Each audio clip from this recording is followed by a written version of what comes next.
Marcus Ghost Williams dropped to his knees in the dirt, his hands shaking as he stared at the chains wrapped around the little girl's wrists.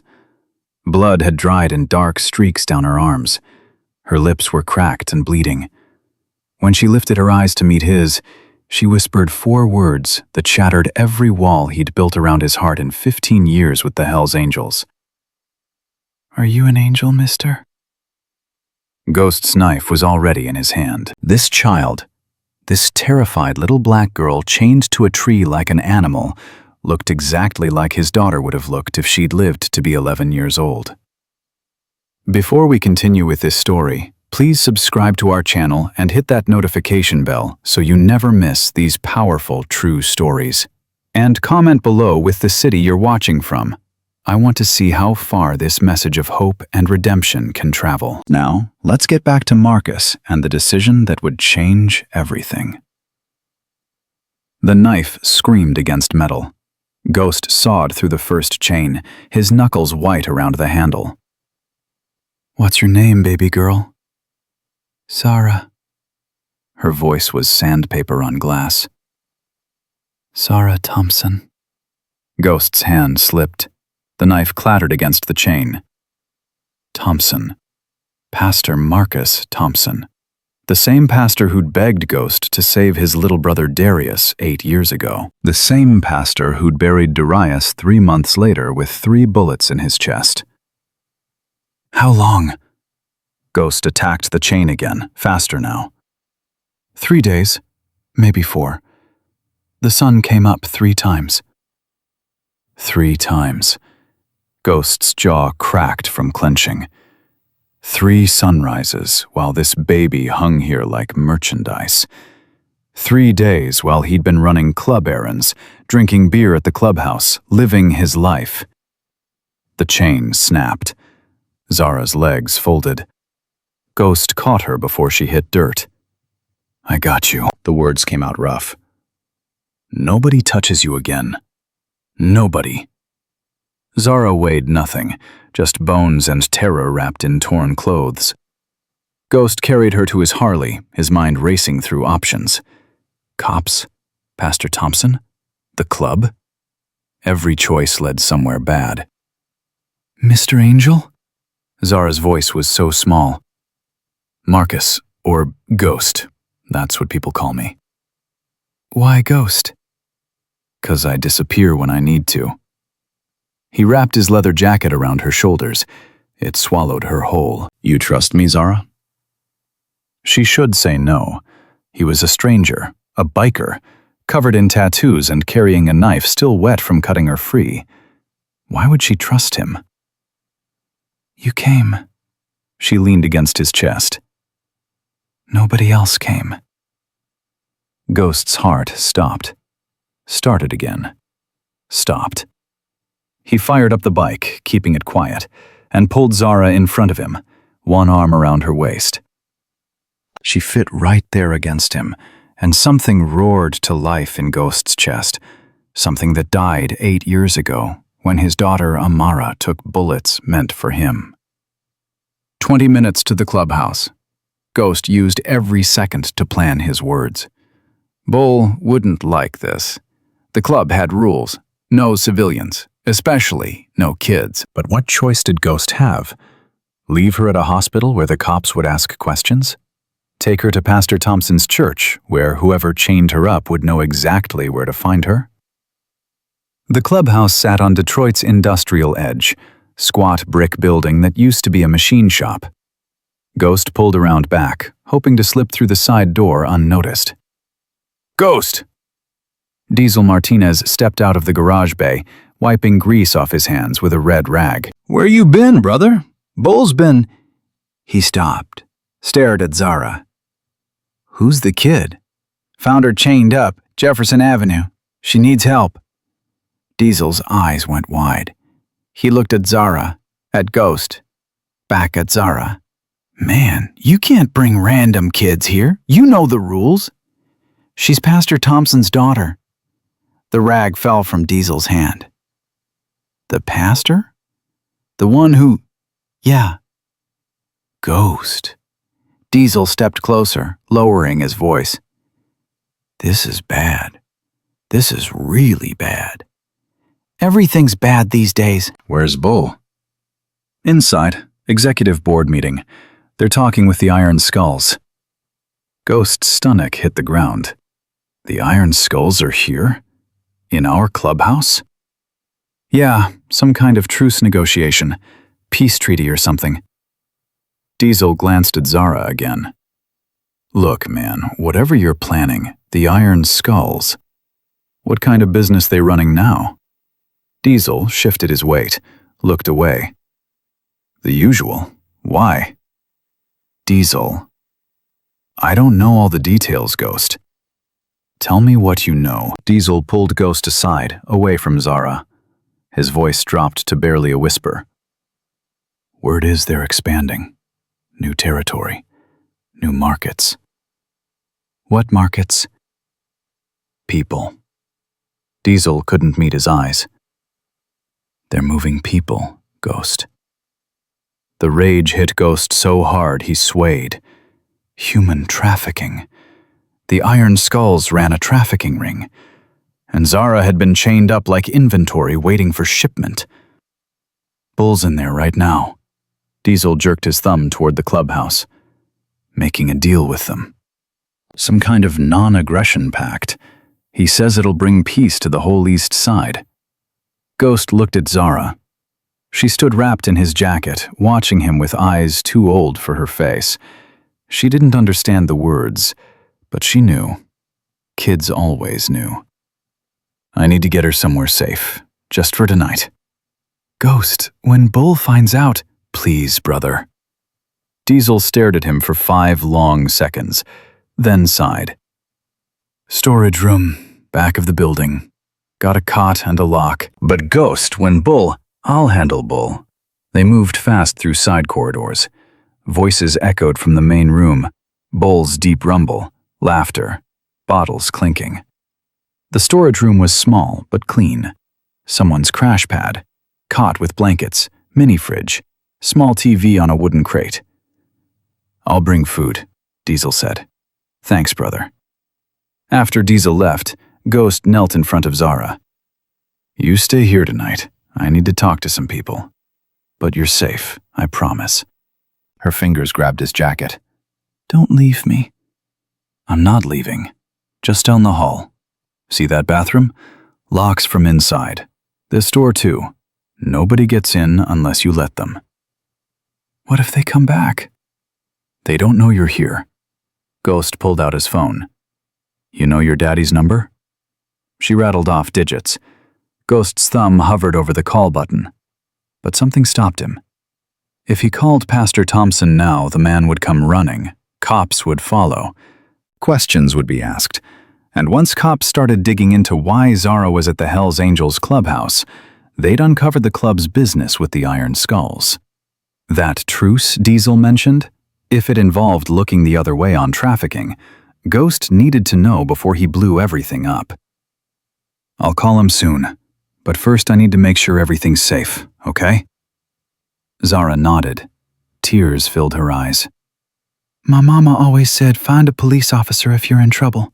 But the bad men, some of them had badges. Ghost went cold. Did you see their faces? Some wore masks, but one didn't. He had a scar. She traced a line down her left cheek. Right here. And he kept calling someone, saying the package would be ready tomorrow. Package. They'd called this baby a package. Anything else about that man? He had a ring, a skull, silver and shiny. Zara touched her right ring finger. He kept twisting it when he talked on the phone. Ghost knew that ring. Every Iron Skull wore one. But the badge detail, that was new. Dangerous. Diesel knocked and came in with chips, water bottles, a wrapped sandwich. Best I could do.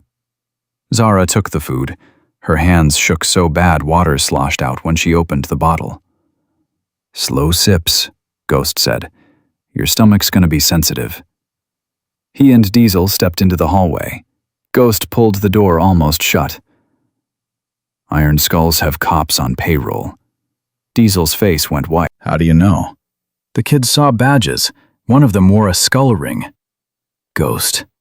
Diesel ran his hand over his face. If that's true, and Bull finds out you're harboring her, what's he gonna do? Hand her back over? He might, if it means keeping peace. Then Bull's not who I thought he was. Neither are you. Diesel crossed his arms. Since when do you care about random kids? She's not random. She's... Ghost stopped. The words stuck in his throat. She's somebody's daughter, just like Amara was mine. Oh, man. Understanding hit Diesel's face. Ghost, you can't. Where's the meeting? Conference room, but they're gonna... Ghost was already moving. He didn't knock, just opened the conference room door and walked in like he owned the place. 8 men around the table. The executive board, plus 2 strangers in leather vests, skull patches. Iron Skulls in the Hells Angels clubhouse. Ghost's hand moved toward his knife. Ghost. Bull's voice could cut steel. Private meeting. We need to talk. It can wait. No. One of the Iron Skulls, thick neck, scar down his left cheek, leaned back in his chair. Got a discipline problem, Bull? Ghost stared at that scar. The same scar Zara described. You, Ghost pointed. Where were you 3 days ago? Scarface grinned. None of your business, boy. It is when you're trafficking children. The room exploded. Bull shot to his feet. The Iron Skulls stood. Hands moved toward weapons. But Ghost didn't move. What the hell are you talking about? Bull's face went red. I found an 11-year-old girl chained to a tree tonight. Left there 3 days, like garbage. Ghost pointed at Scarface. She described this piece of trash right down to that skull ring. You're out of line, Bull shouted. Am I? Ghost turned to face his president. What kind of truce are we making, Bull? What are we agreeing to ignore? The second Iron Skull, wiry, dead eyes, laughed. Oh, this is beautiful. You didn't tell your boys about the full arrangement, did you? Bull's jaw worked. Ghost, sit down. Shut up. Not until you tell me we're not in bed with traffickers. Business is business. Bull's voice went flat. What the Iron Skulls do in their territory isn't our concern. Their territory? You mean selling kids? I mean staying alive. Bull slammed his fist on the table. I mean keeping this club from getting wiped out in a war we can't win. The Iron Skulls have numbers, weapons, connections. We need this truce. Not like this. You don't make that call. I'm president.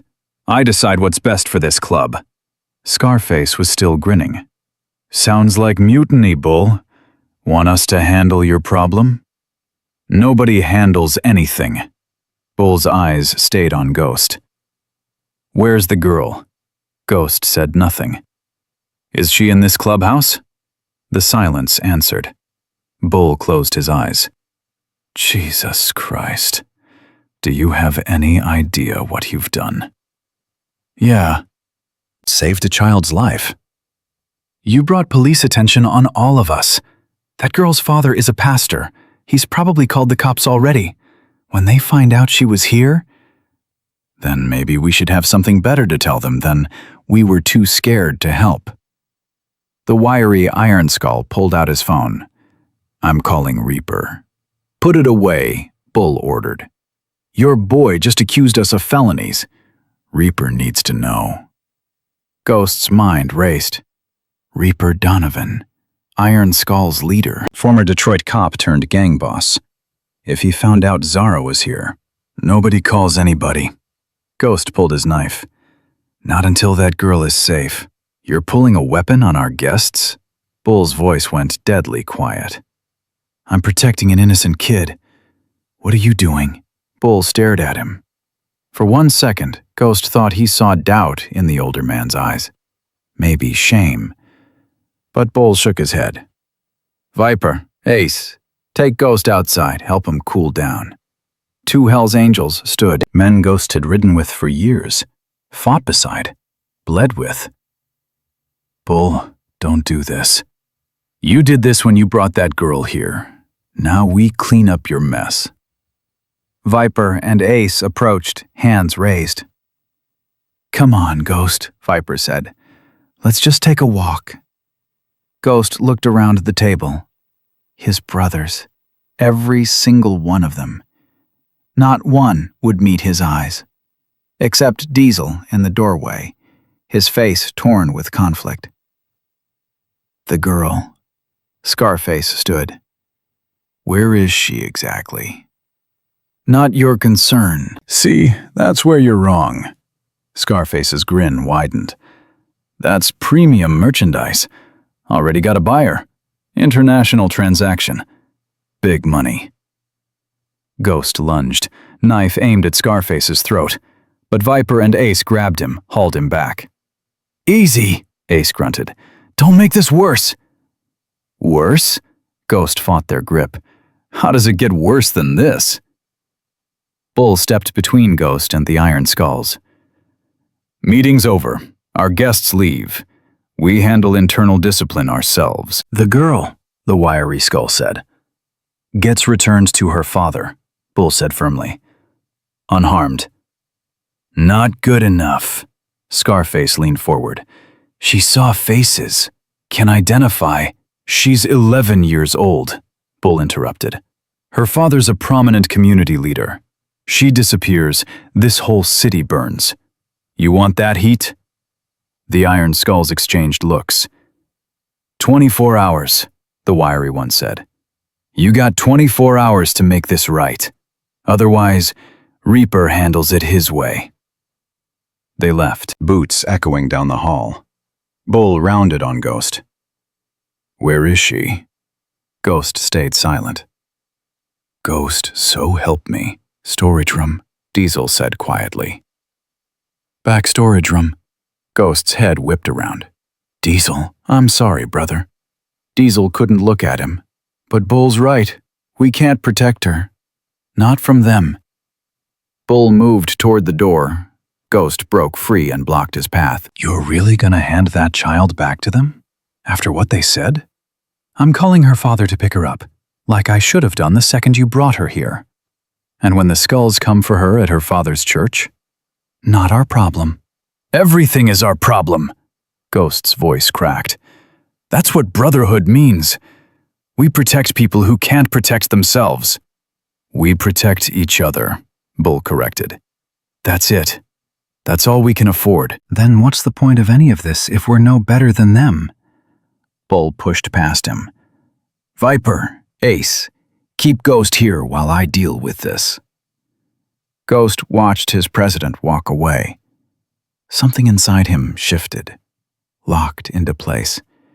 A choice that would cost him everything. I'm not letting you do this, Bull. Bull stopped, turned. What? I'm not letting you give that girl back. You want to call her father? Fine. She stays under my protection until he gets here. And if the Iron Skulls come for her, they go through me first. You're choosing this kid over your club? Ghost thought about Amara, about holding her small body after the shooting, about the promise he made to himself that day. Never again. Never let another child suffer if he could stop it. Yeah, I am. Bull's face went cold. Then you're not a Hell's Angel anymore. Turn in your patch. 15 years. 15 years of loyalty, brotherhood, blood, and sacrifice. Gone. But when Ghost thought about Zara asking if he was an angel, the choice crystallized. Clear as glass. Hard as diamond. He pulled off his vest, leather heavy with memories. He laid it on the conference table. I'm sorry, Ghost said. So am I. Bull turned away. You got 1 hour. Get that kid and yourself out. After that, you're trespassing. Ghost headed for the storage room. Diesel followed. Ghost, wait! Don't. It's not that simple. Yeah, Diesel. Ghost didn't look back. It really is. He opened the storage room door. Zara sat on the cot, clutching a water bottle, eyes huge. We're leaving, right now. Are the bad men here? No, baby girl, but we can't stay. Ghost pulled out his phone and dialed Pastor Thompson. 3 rings, then a desperate voice. Hello? Who is this? Pastor Thompson, Marcus Williams. You probably don't... Ghost? Darius's brother? Yes, sir. I have your daughter. The sound Pastor Thompson made was half sob, half prayer. Zara? You have Zara? Found her chained in an abandoned lot. She's dehydrated and scared, but physically okay. I'm bringing her to you. But Pastor, listen carefully. The men who took her won't stop. They have resources, connections, cops on their payroll. I don't care. Just bring me my daughter. Please. We need to meet somewhere safe, somewhere public. The church. Come to the church. I'll have the whole congregation here. Every door guarded. Ghost looked at Zara. Your daddy wants you home. Tears streamed down her face. I thought I'd never see him again. You thought wrong. Ghost lifted her into his arms. Let's go home, baby girl. They walked through the clubhouse. Ghost saw Diesel standing in shadows, face twisted with something that looked like guilt, or maybe regret, or maybe fear. And Ghost knew leaving the Hells Angels was the easy part. Keeping Zara alive long enough to get her home? That was about to get real complicated. He carried her out to his bike. The night air was cool, clear, stars visible despite the city lights. You ever been on a motorcycle? Ghost asked. Zara shook her head. It's easy. You sit in front of me. Hold on to the tank. I won't let you fall. He positioned her carefully, then climbed on behind her, started the engine. It rumbled to life, and Zara tensed. It's okay. Just lean back against me. She did, small and trusting against his chest. Ghost pulled out of the parking lot. In his rearview mirror, he saw Diesel watching from the doorway, saw other club members gathering, pointing, talking. He didn't look back again. They rode through Detroit's empty streets, past abandoned factories and closed shops, past neighborhoods where Ghost had grown up, where he'd lost his brother, where he'd buried his daughter. Ghost? Zara's voice was small against the wind. Yeah, baby girl.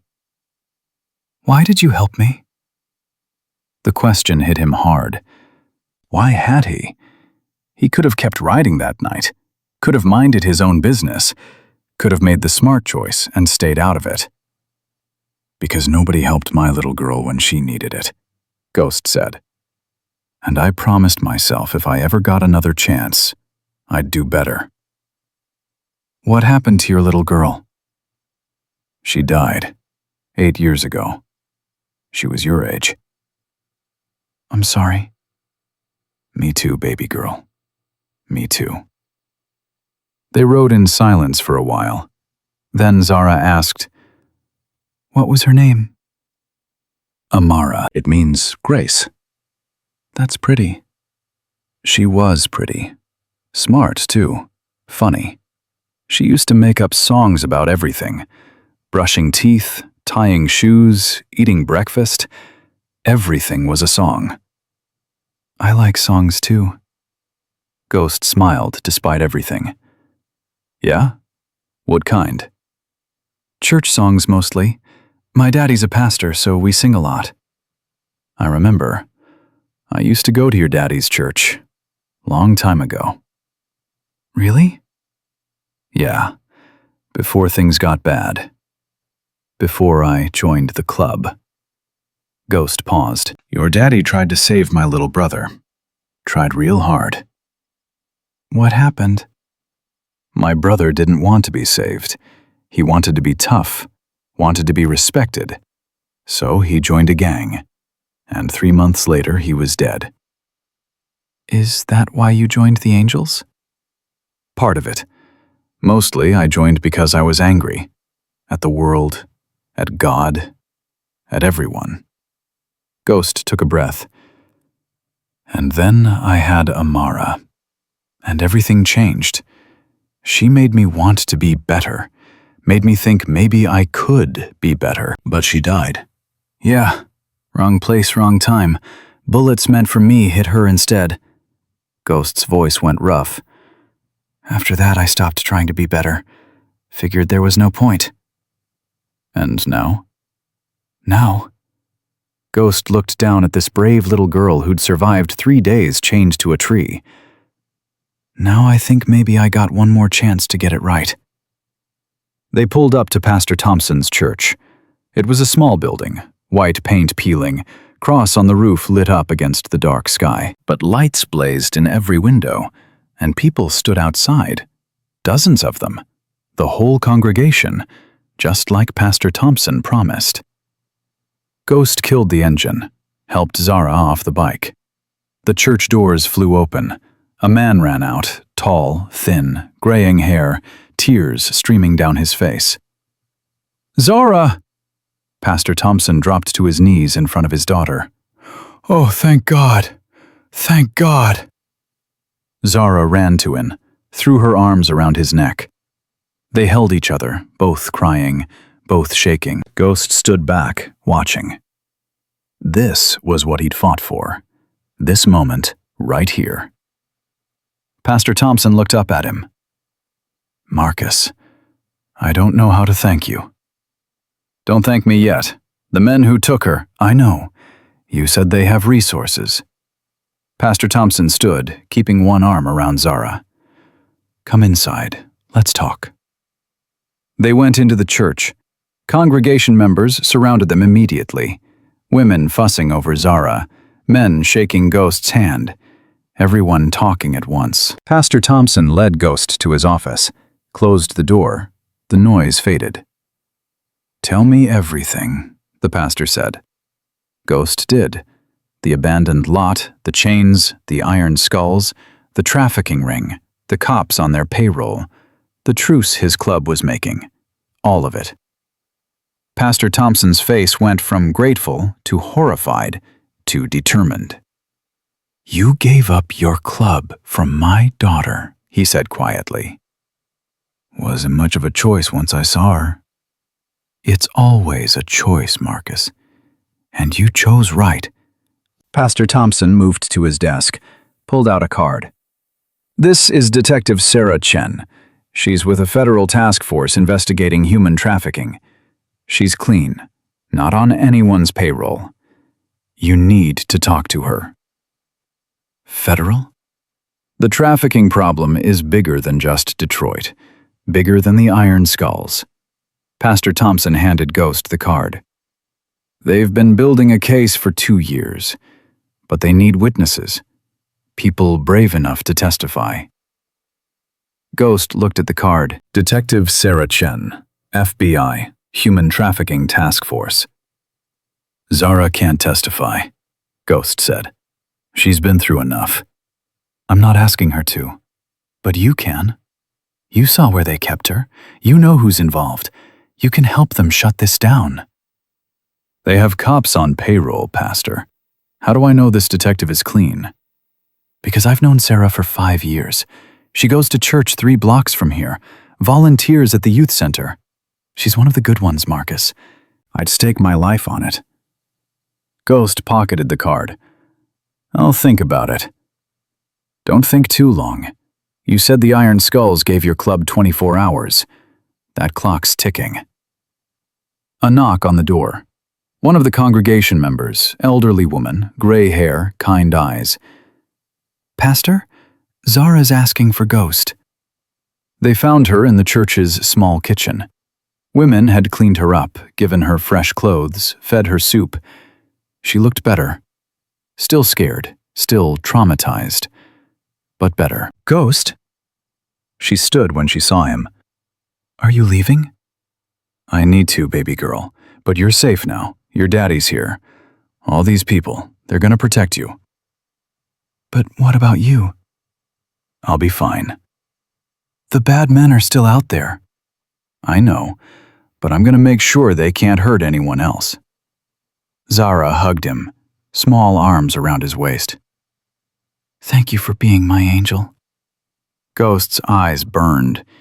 He knelt down so they were eye level. You listen to me, Zara. You're the bravest person I ever met. You survived 3 days when most people wouldn't have lasted 3 hours, and you're gonna keep surviving. You're gonna grow up strong and smart. You're gonna do amazing things. You hear me? She nodded. Good. Now I need you to promise me something. If you see any of those bad men again, any of them, you tell your daddy immediately, and you run. Don't try to be brave, just run. I promise. Ghost stood. Pastor Thompson walked him to the door. Where will you go? The pastor asked. Don't know yet, but I'll figure it out. Ghost paused. Pastor, that day you tried to save Darius, I blamed you when he died. Thought you didn't try hard enough. I know. You did everything you could. I see that now.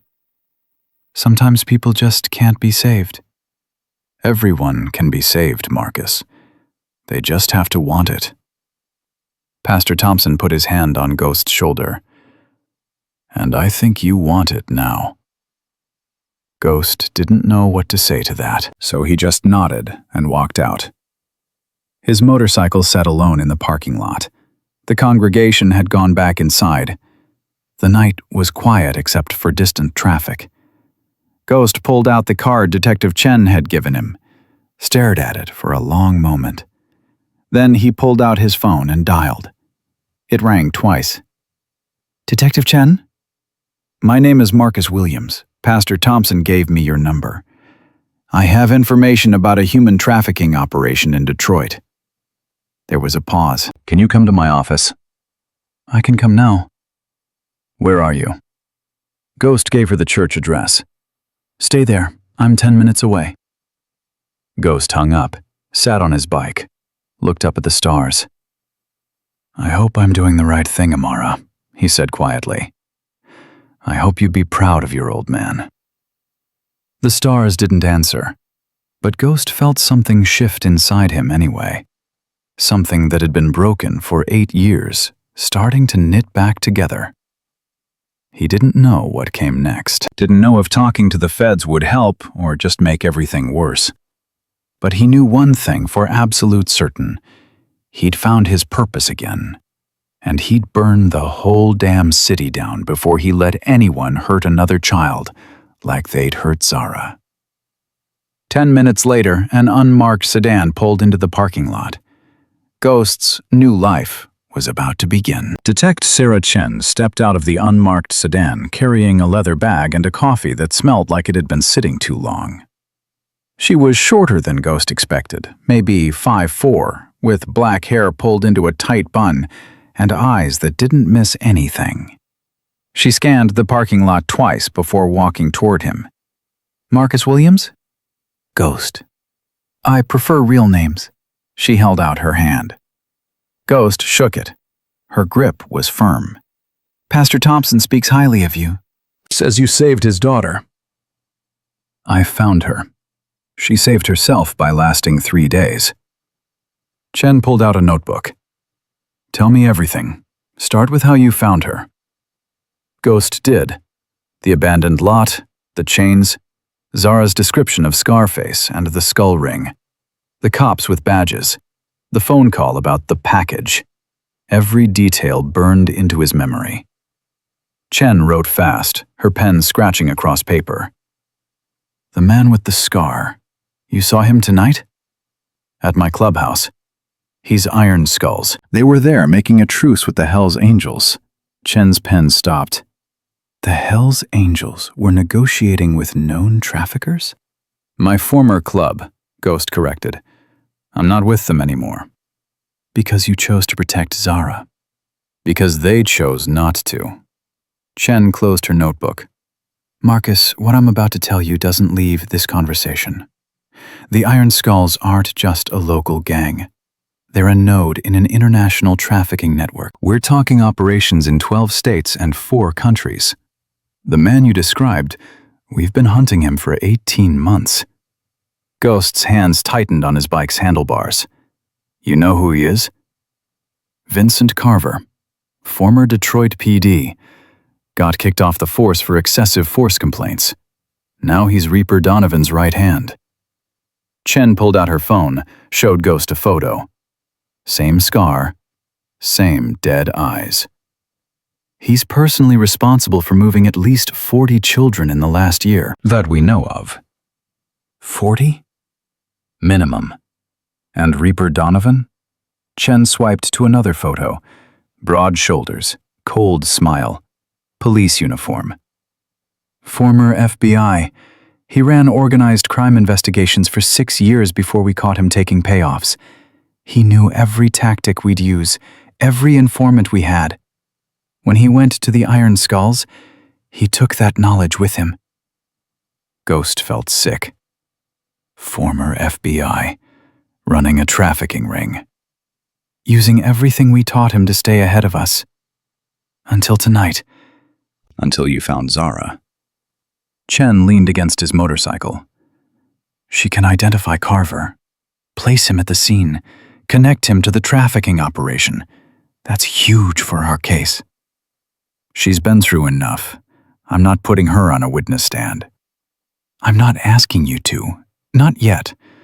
But Marcus, with your testimony and her identification, we can get warrants, raid their operations, shut them down before they move more kids. Chen pulled out a business card, wrote something on the back. This is my direct line. You see anything, hear anything, you call me immediately. Ghost pocketed the card. The Iron Skulls gave my former club 24 hours. That was 2 hours ago. When that deadline hits, they're coming for Zara. Let them come. We'll be ready. With what? A couple federal agents against a gang with cops on payroll? With the full task force. 20 agents. Local PD we've already vetted. SWAT if needed. Chen's voice hardened. We've been waiting for a break in this case for 2 years. You just handed us one. We're not letting it slip away. Ghost's phone buzzed. Unknown number. He ignored it. That could be important, Chen said. If it's important, they'll leave a message. The phone buzzed again. Same number. Ghost answered. Yeah? Ghost. Bull's voice. We need to talk. Nothing to talk about. I'm not with the club anymore. That's exactly what we need to talk about. Where are you? Ghost looked at Chen, who nodded. Pastor Thompson's church. Why? Stay there. I'm coming alone. 5 minutes. Bull hung up. Chen already had her phone out. I'm calling for backup. No. If Bull sees cops, he'll bolt. He's coming to threaten you. Maybe. Or maybe he's coming to help. Ghost swung his leg over his bike. Either way, I need to hear what he has to say. I'm not leaving you alone with him. Then stay in your car. But no badges showing, no guns drawn. Bull's been my brother for 15 years. Give me 5 minutes to see if there's anything left of that. Chen didn't look happy, but she walked back to her sedan, got in, didn't drive away. 3 minutes later, Bull's bike rumbled into the lot. He parked 10 feet from Ghost, killed the engine, but didn't get off. You look like hell, Bull said. Feel worse. I bet. Bull finally dismounted, but kept his distance. The Iron Skulls are pissed. Really pissed. Reaper wants the girl, wants you, and wants to make an example of anyone who gets in his way. So you came here to warn me, or to deliver me? To warn you, you stupid son of a... Bull stopped himself, took a breath. I should have backed you tonight. Should have told those traffickers to get out of our house. Should have stood with you when you stood for that kid. Ghost said nothing. Waited. But I didn't. I chose the club's survival over doing what's right, and I'm gonna have to live with that. Bull pulled something from his jacket. A phone. He tossed it to Ghost. Burner, untraceable. Only 3 people have the number. Me, Diesel, and Sketch. Sketch? Young kid, joined last year. Tattoo artist. He's good people, Ghost. And he's been asking questions since you left.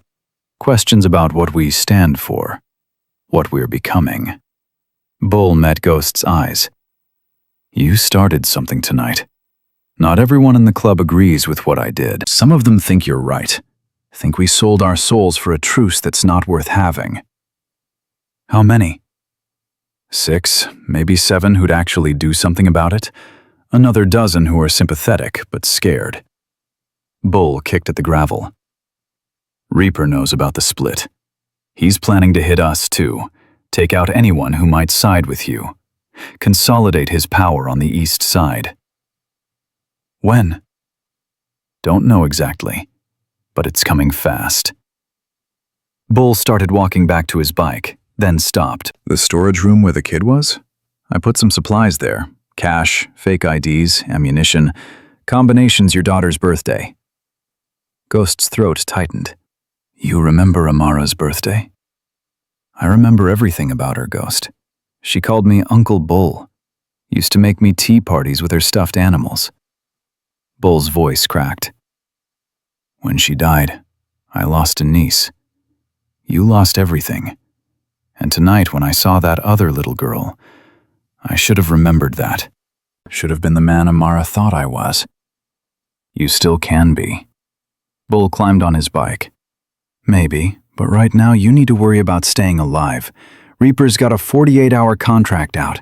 50,000 for you, 25 for the girl. The world tilted. He put a bounty on an 11-year-old? He put a bounty on a witness. Age doesn't matter to him. Bull started his engine. Watch your back, brother, and keep that phone close. Bull rode away, leaving Ghost standing alone with the weight of Bull's words crushing down on him. Chen got out of her sedan. What did he say? There's a contract. 50,000 for me, 25 for Zara.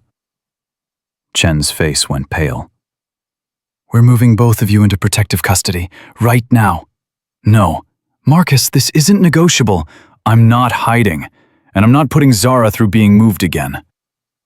Ghost pulled out the burner Bull gave him. But I need you to station agents here, around the clock. Pastor Thompson's church needs to be the safest place in Detroit. We can't protect you better than a safe house. A safe house is temporary. What happens after? We can't hide forever. But if we take down Reaper and his operation now, we end this. Ghost looked toward the church. Lights still blazing. Congregation still inside with Zara. How fast can you get those warrants? With what you've given me? 48 hours minimum. We don't have 48 hours. Then we need more evidence. Something concrete that ties Reaper directly to trafficking. Ghost's other phone rang. The burner. He answered. Ghost? Diesel's voice, shaking. Man, I'm so sorry. I'm so sorry about tonight. Where are you? Driving. Away from the clubhouse. Away from everything. Diesel took a ragged breath. I've been keeping records, Ghost. For 2 years. Every dirty deal, every payoff, every time Bull looked the other way. Ghost went still. Why? Because my mom needed cancer treatment, and the club's insurance wouldn't cover it. So I took money from the Iron Skulls to deliver packages. Didn't ask what was in them. Didn't want to know. Diesel's voice broke. But I knew, Ghost. Deep down, I knew. And I hated myself for it. So I kept records, thought maybe someday I'd be brave enough to do something with them. Where are these records? Digital files, encrypted. Photos, recordings, transaction logs, everything. Diesel laughed, but there was no humor in it. I even recorded tonight's meeting. Got Bull and those iron skulls on tape discussing the truce, discussing the trafficking operations. All of it. Chen was already making frantic hand gestures. Ghost put the phone on speaker. Diesel, this is FBI Special Agent Sarah Chen. Where are you right now? Silence. Diesel? Ghost said. She's clean. I'm working with her. We can protect you. Protect me? Ghost, they're gonna kill me. Bull knows I've been asking questions. Knows I went to your storage room after you left. It's only a matter of time before he puts it together. Then come here, Pastor Thompson's church. We have FBI protection. You bring those files, we take down the whole operation. More silence. Then, I'm 20 minutes out. But Ghost? I'm being followed. Silver SUV. Been on me since I left the clubhouse. Chen was already on her radio calling for backup, vectoring units to intercept. Keep driving, Ghost said. Stay on main roads, lots of traffic. We're sending help. If they catch me, they won't. If they do, the files are backed up. Cloud storage, password is... Diesel's voice cut off. Tires squealing, Diesel shouting. The sound of impact, metal crunching, glass shattering. Then, nothing. Diesel! Ghost shouted. Diesel! The line went dead. Sen was already moving, phone pressed to her ear, barking orders about Diesel's last location, accident scenes, ambulances. Ghost stood frozen, the burner phone still in his hand. Diesel. His best friend. The brother who'd stood beside him through 15 years of runs and fights and late-night talks about dreams they'd never have. Marked units responding, Chen said, coming back. Ambulance en route. We'll find him, Marcus. They ran him off the road. We don't know that yet. Yeah, we do. Ghost climbed on his bike. I'm going to him. Marcus, you can't. He's my brother. I'm going. Chen grabbed his arm. And if it's a trap? If they're waiting for you? Then I die trying to save someone instead of hiding in a church. Ghost shook her off. You want Reaper? You want evidence? Diesel has it. And I'm not leaving him out there alone. Then I'm coming with you. No. You stay here. Protect Zara. That's the priority. Chen stared at him for 3 long seconds, then pulled her service weapon, checked the magazine, and handed it to Ghost. Take this. I'll tell my supervisor I lost it in the field. Ghost took the gun, felt the weight. He hadn't carried in 2 years. Not since Amara. Thank you. Don't thank me. Just bring Diesel back alive. And Marcus? Chen's voice softened. Be smart. You're no good to Zara dead. Ghost kicked his bike to life and tore out of the parking lot. Behind him, Chen was already on the radio, coordinating the response. But Ghost wasn't waiting for backup. Diesel had risked everything to collect evidence, had kept records when it could have gotten him killed, was being hunted right now because he'd chosen to finally do the right thing. Ghost rode faster than he should, weaving through traffic, running red lights, following the route Diesel would have taken from the clubhouse. His phone, his regular phone, not the burner, rang. Unknown number again. He answered. What? Ghost. Reaper Donovan's voice. Smooth. Cold. You've been busy tonight. Ghost's hand tightened on the handlebar. If you hurt Diesel, your friend's alive. For now. Banged up pretty bad, but breathing. Whether he stays that way depends on you. What do you want? The girl. And the evidence your friend collected. You bring me both, he lives. You don't, well, Diesel's got a lot of blood in him. Be ashamed to waste it all. I'm not giving you Zara. Then your friend dies screaming.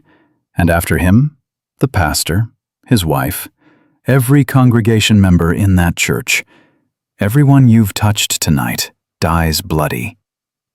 Reaper paused. But it doesn't have to be that way. Give me what I want, and everyone walks away. You, the girl, your friend. Everyone. You're lying. Maybe. But are you willing to bet Diesel's life on it? The pastor's? That little girl's? Reaper laughed. You've got 1 hour, Ghost. Old Miller Warehouse on 8 Mile. Come alone. Bring the girl and whatever files Diesel was stupid enough to collect. Do that, and this ends clean. And if I don't? Then I start mailing pieces of your friends to that church, starting with Diesel's fingers, 1 every 10 minutes. The line went dead. Ghost pulled over, hands shaking on the handlebars. 1 hour. Reaper had Diesel, was threatening Pastor Thompson's entire congregation, wanted Zara and the evidence files. Everything Ghost had worked for tonight, saving Zara, getting her to safety, starting to take down the trafficking ring, all of it was crashing down. His phone rang again. Chen. Marcus, we found Diesel's car. He's not there. Signs of blood, signs of struggle. They took him. I know. Reaper just called. Wants Zara and Diesel's files in exchange for Diesel's life. It's a trap. You know it's a trap. Yeah. So you're not seriously considering? I'm considering that Diesel's being tortured right now because he tried to help me. I'm considering that Reaper just threatened to massacre an entire church.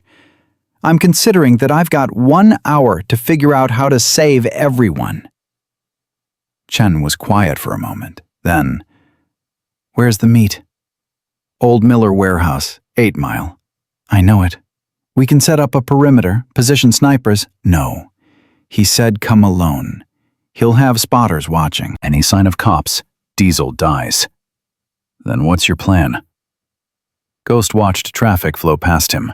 Normal people going to normal places, living normal lives where little girls didn't get chained to trees and good men didn't get tortured for doing the right thing. I don't have a plan yet, but I've got an hour to come up with one. Don't do this alone, Marcus. Please. Ghost hung up and dialed the burner. Bull answered on the first ring. You heard, Bull said, not a question. Yeah. Reaper's got Diesel. I know. Sketch just called. He saw them take him. Sketch is sick about it. Wants to help. Can I trust Sketch? With your life. Kid's got a conscience. Rare thing in our world. Bull paused. What do you need? 6 men who'll ride with me into a trap. Men who won't run when it gets bloody. You got 7. I'm coming too. Ghost's throat tightened. Bull, I should have stood with you tonight. I'm standing with you now. Where and when? Old Miller Warehouse, 45 minutes. We'll be there. And Ghost, we're bringing everything we got. Reaper wants a war. He's gonna get one. Bull hung up. Ghost sat on his bike, Chen's borrowed gun heavy in his jacket, the weight of impossible choices pressing down on him. He couldn't give Reaper what he wanted. But he couldn't let Diesel die either. Couldn't let Reaper follow through on his threats against the church. His regular phone rang one more time. A text this time from a number he didn't recognize. The message was a photo. Diesel, tied to a chair, blood running down his face. Alive, but hurt. Below the photo, 42 minutes.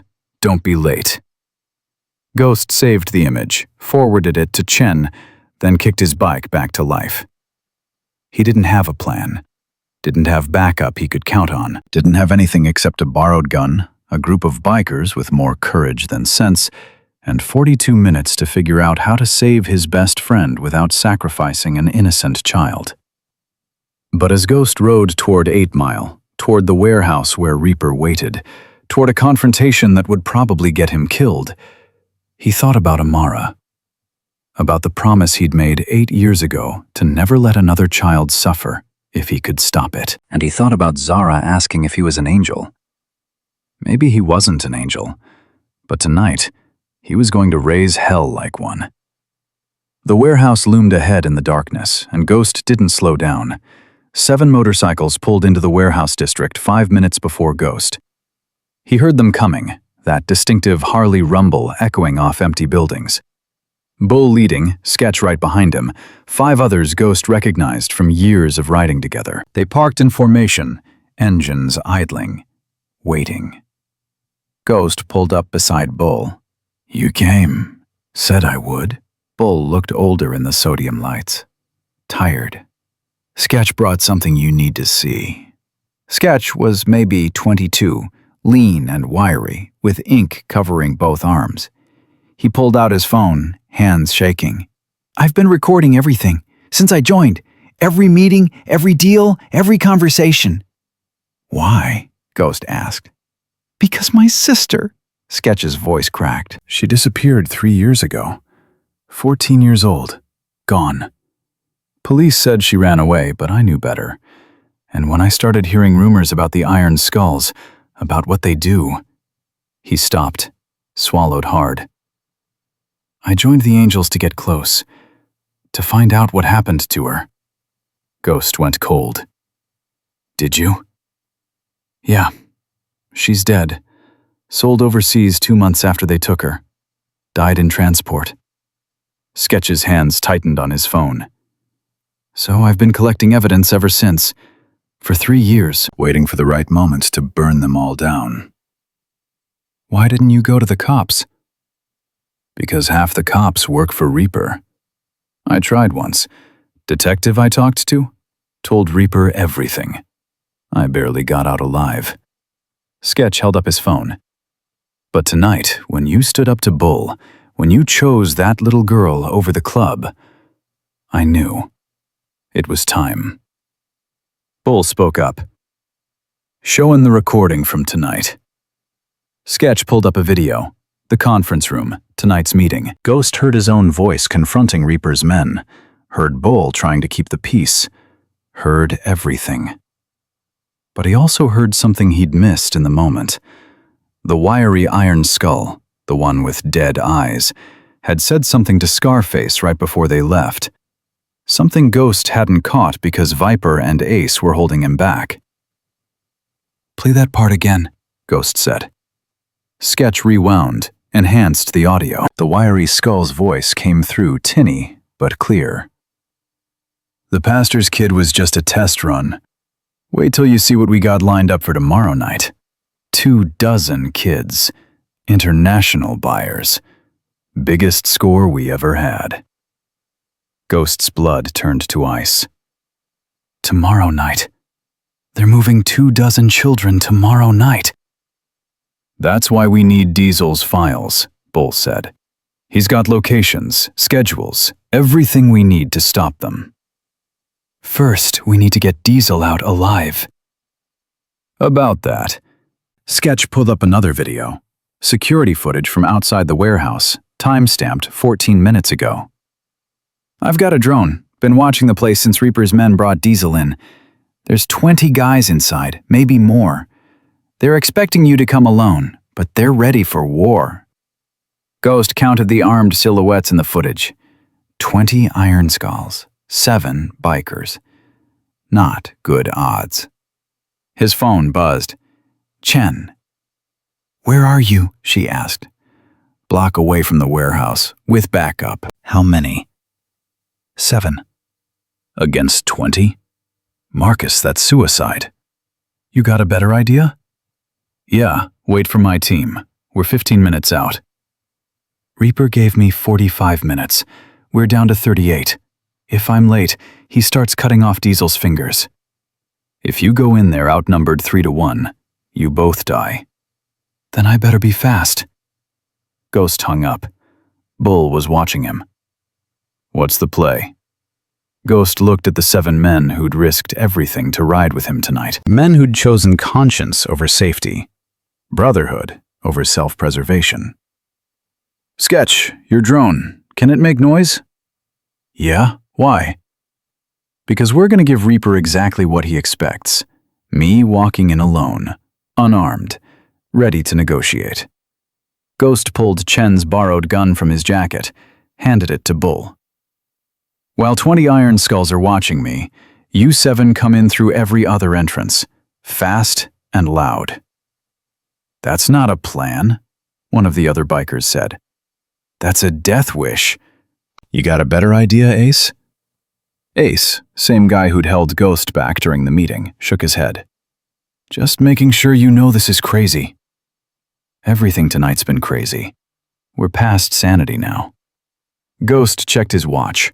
36 minutes. Sketch, I need your drone to crash into something metal. Make it loud, that's our signal. Bull, you give it 90 seconds after I walk in. Then you move. Everyone understand? They nodded. And if we get Diesel out but Reaper escapes? Then we hunt him down later.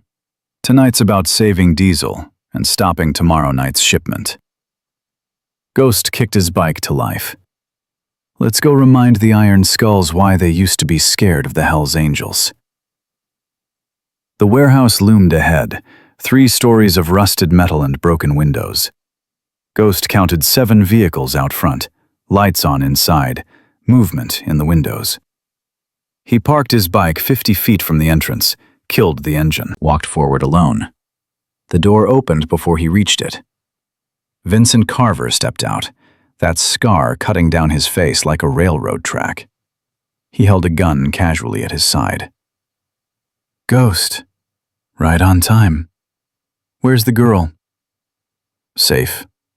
Where's Diesel? Inside. Bleeding but alive. For now. Carver gestured with his gun. Arms up.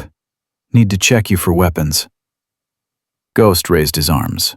Carver patted him down rough and thorough. Found nothing. Phone. Ghost handed over his regular phone, kept the burner Bull gave him in his boot. Smart boy. Now walk. Inside, the warehouse was mostly empty, except for metal support columns and old machinery pushed against the walls. 20 Iron Skulls stood in a loose circle. In the center, tied to a chair, Diesel. Ghost's friend looked bad.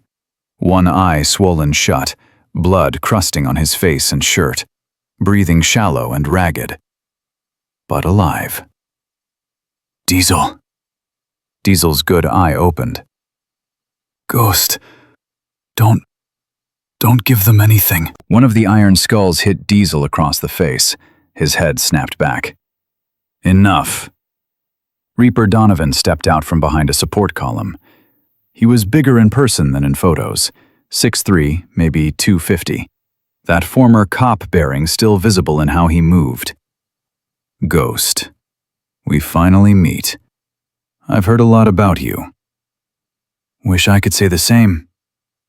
Reaper smiled. You've got something I want. Actually, 2 things.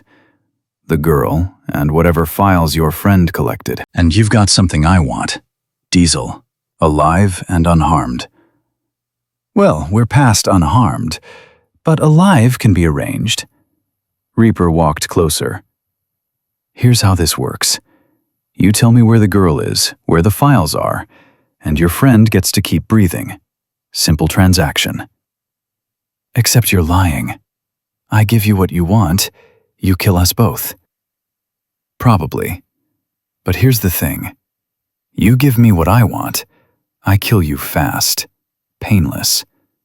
You don't, and I take my time.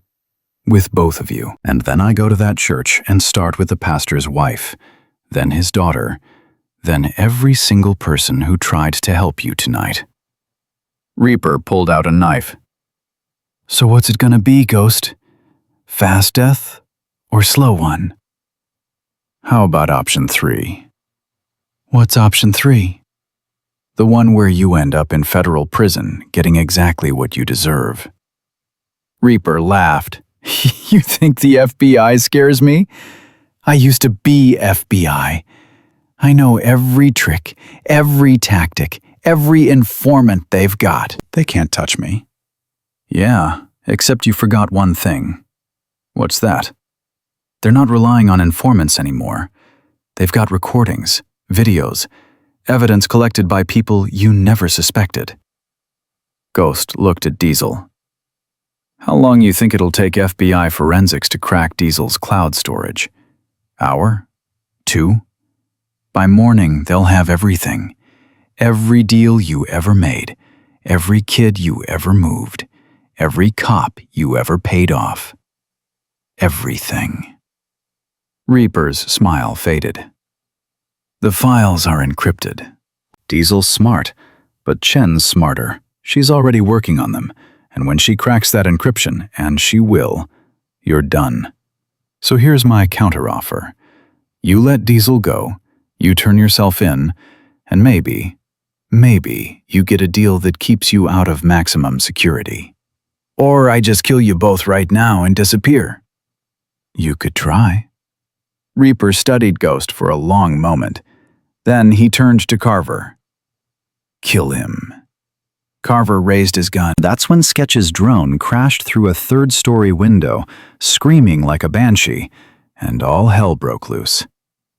The warehouse erupted. Bull and 6 bikers burst through every entrance at once, guns drawn, yelling. Iron Skulls spun toward the noise, confused, firing wild. Ghost dove for Diesel's chair, hit it hard, tipped it over. They went down together behind a metal support column. Bullets sparked off steel. Men shouted. Engines roared outside. I got you, Ghost said, working on Diesel's ropes. Took you long enough. The ropes came free. Diesel tried to stand, collapsed. Ghost caught him. Can you walk? Can I crawl real fast? Good enough.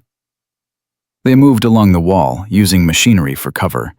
The firefight raged around them. Ghost saw Bull take down 2 Iron Skulls with precise shots. Saw Ace and Viper working together like they were back in the service. Saw Sketch shooting with one hand while controlling another drone with the other. But 20 against 7 was still bad math. 3 bikers went down, not dead, but hurt. The Iron Skulls were regrouping, pushing back. Ghost's burner phone rang. He answered while dragging Diesel toward the exit. We're 2 minutes out, Chen said. Can you hold? Barely. Is Diesel alive? For now. Keep him that way. We're coming in hot. Sirens wailed in the distance, getting closer. Reaper heard them too. Fall back! Everyone out! Now! The Iron Skulls started retreating, laying down covering fire. They moved to the back exits, vehicles starting up in the rear parking area. Ghost dragged Diesel through the front entrance, just as FBI sedans and marked police units came screaming into the lot. Chen jumped out before her car fully stopped, gun drawn. Diesel? Alive. Hurt. Need ambulance. Chen was already calling it in, coordinating with the arriving units, but Ghost watched the back of the warehouse. Reaper and most of his crew were getting away. Bull limped up, bleeding from his shoulder. We got 3 of theirs, lost none of ours. Could have been worse. Could have been better. Reaper escaped. Yeah, but we saved Diesel. That was the mission. Bull looked at the FBI agents swarming the warehouse. Chen's people are going to want to talk to us. Let them talk. We got bigger problems. Ghost turned to Sketch, who was packing up his drone equipment. That recording you showed me, the one about tomorrow night. 24 kids. Did Diesel's files have location information? Sketch pulled out his phone, started scrolling. Maybe. Diesel sent me some stuff before they grabbed him. Backup files in case something happened. He stopped scrolling. Here, encrypted folder. Title is just shipment schedule. Chen finished with her radio, walked over. What shipment schedule? Tomorrow night. Reaper's moving 24 children. Biggest operation they've ever attempted. Ghost looked at her. Can you crack Diesel's encryption? I can try, but it'll take time, maybe hours. We don't have hours. We have until tomorrow night. Diesel coughed from where paramedics were working on him. Password for the cloud files. Everyone turned. It's my sister's name. Backwards. 3 numbers at the end. Her birthday. Diesel's voice was weak. Everything's in there. Everything you need. Chen was already on her phone, relaying information to her technical team. Ghost knelt beside Diesel as paramedics loaded him onto a stretcher. You did good, brother. Real good. Did I get them? Will this stop them? Yeah, you got them. Diesel grabbed Ghost's arm, surprisingly strong for someone who looked half dead. My mom, she can't know about the money I took, about what I did. Promise me. I promise. And Ghost? That little girl. Zara, tell her some random guy she'll never meet thinks she's the bravest person alive. Tell her yourself when you're out of the hospital. Diesel smiled. Passed out. The paramedics rushed him to the ambulance. Chen came back, phone still pressed to her ear. My team's in the files. They're good. Really good. Locations, dates, times, names, everything. She listened for a moment. What? Are you sure? Her face went pale. Marcus, the shipment tomorrow night. It's not happening at a warehouse or a dock. Where then? The Ambassador Bridge. They're moving the kids across the Canadian border in a convoy of trucks disguised as commercial transport. 24 children hidden in false cargo compartments. If they make it across, we lose jurisdiction. Those kids disappear forever. Ghost's hands tightened into fists. What time? 10 p.m. They've got border guards paid off, documentation forged. The whole thing's designed to look legitimate. Can you stop them? We're alerting Border Patrol, coordinating with Canadian authorities. But Marcus, it's complicated. International law, jurisdiction issues, diplomatic concerns. We can't just roll up with guns blazing on a border crossing. Then what can you do? We're working on it. But we need 12 hours minimum to get approvals, coordinate with... You don't have 12 hours. You have 22. And if you spend that time pushing papers while 24 kids get sold overseas, their blood's on all of us. Chen stared at him. What are you suggesting? I'm not suggesting anything. I'm telling you. Those trucks aren't making it across that bridge. Marcus, how many men can you get? For an unauthorized operation? None. For something official with proper channels? Maybe 20 agents by tomorrow afternoon. Ghost turned to Bull. How many riders can you pull together? Bull wiped blood from his face. By tomorrow night, I can make some calls. Maybe 100. Maybe more. Not enough. We need hundreds, thousands. Sketch spoke up. What about the other clubs? Everyone turned. I've been documenting the trafficking for 3 years, posting evidence anonymously online, building a network of people who want to stop this. Sketch pulled up his phone, showed them a website.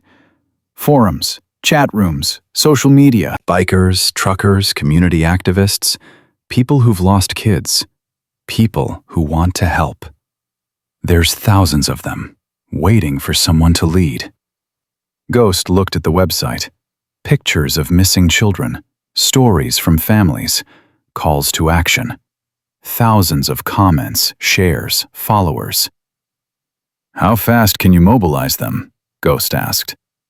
I can have messages out in 5 minutes, but to get people actually showing up, that takes time, organization, leadership.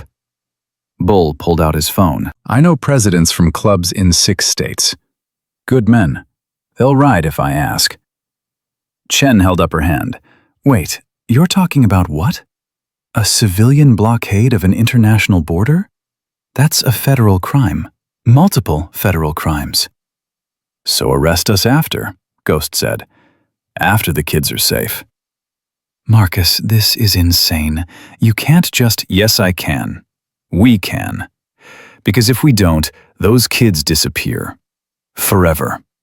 And every single one of us has to live with that. Ghost looked around at the assembled faces. Bull, Sketch, the injured bikers, the FBI agents. Reaper thinks he's untouchable. Thinks he can move those kids because nobody has the guts to stand up to him. So we're gonna show him different. Chen was quiet for a long moment. Then she pulled out her badge, looked at it, and put it in her pocket. I'm gonna regret this. I'm probably gonna lose my job for this. But you're right. Those kids matter more than rules. She pulled out her phone. I've got contacts, activists, community organizers, people who've been waiting years for law enforcement to actually do something about trafficking. I can make calls too. How long to organize something this big? Bull asked. 20 hours if we're lucky, Chen said. This is tomorrow night at 10. We've got less than a day to coordinate a multi-state mobilization of civilians, bikers, and off-duty law enforcement. Then we better start now, Ghost said. The warehouse parking lot turned into an operations center. Chen coordinated with her FBI colleagues who were willing to look the other way. Bull made calls to club presidents across the Midwest.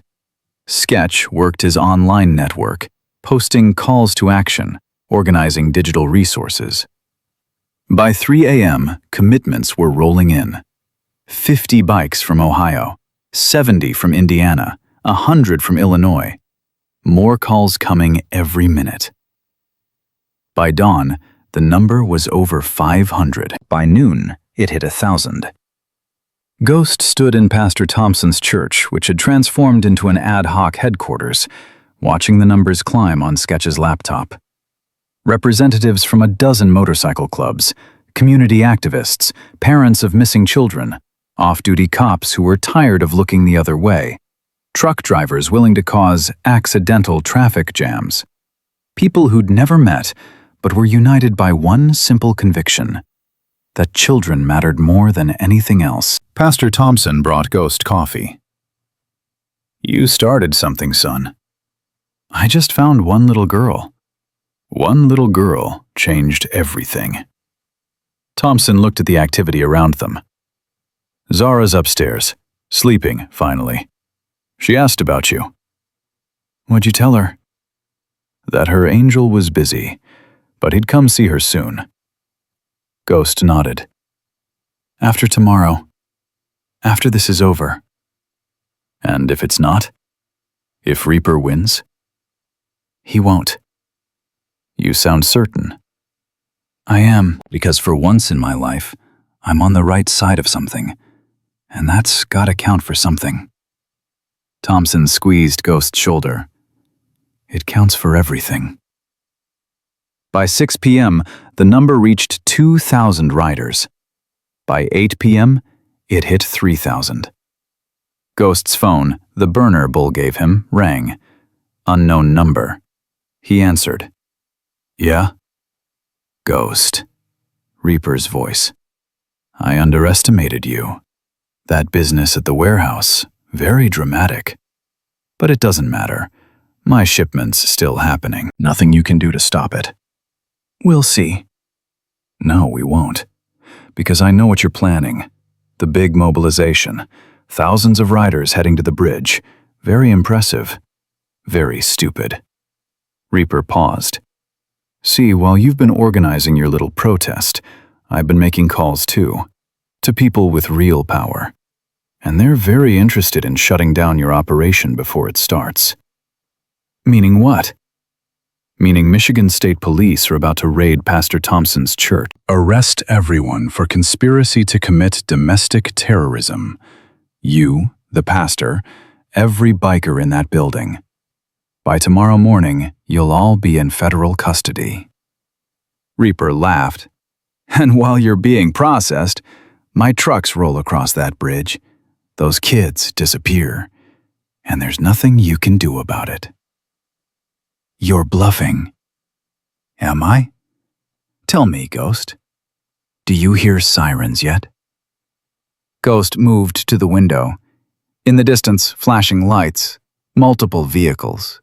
coming fast. There's your answer, Reaper said. Game over. I win. Those kids lose, and you get to spend the rest of your life knowing you failed. The line went dead. Ghost stood frozen, watching the police vehicles approach. Everything they'd built, every person who'd committed to help, every hope of saving those 24 children, about to be destroyed. Unless he could figure out one more miracle in the next 5 minutes.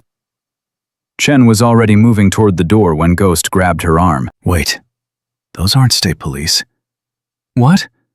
Ghost pointed at the approaching vehicles. Look at the lights, the formation. That's not a raid formation. That's an escort. The first vehicle pulled into the church parking lot, not marked police.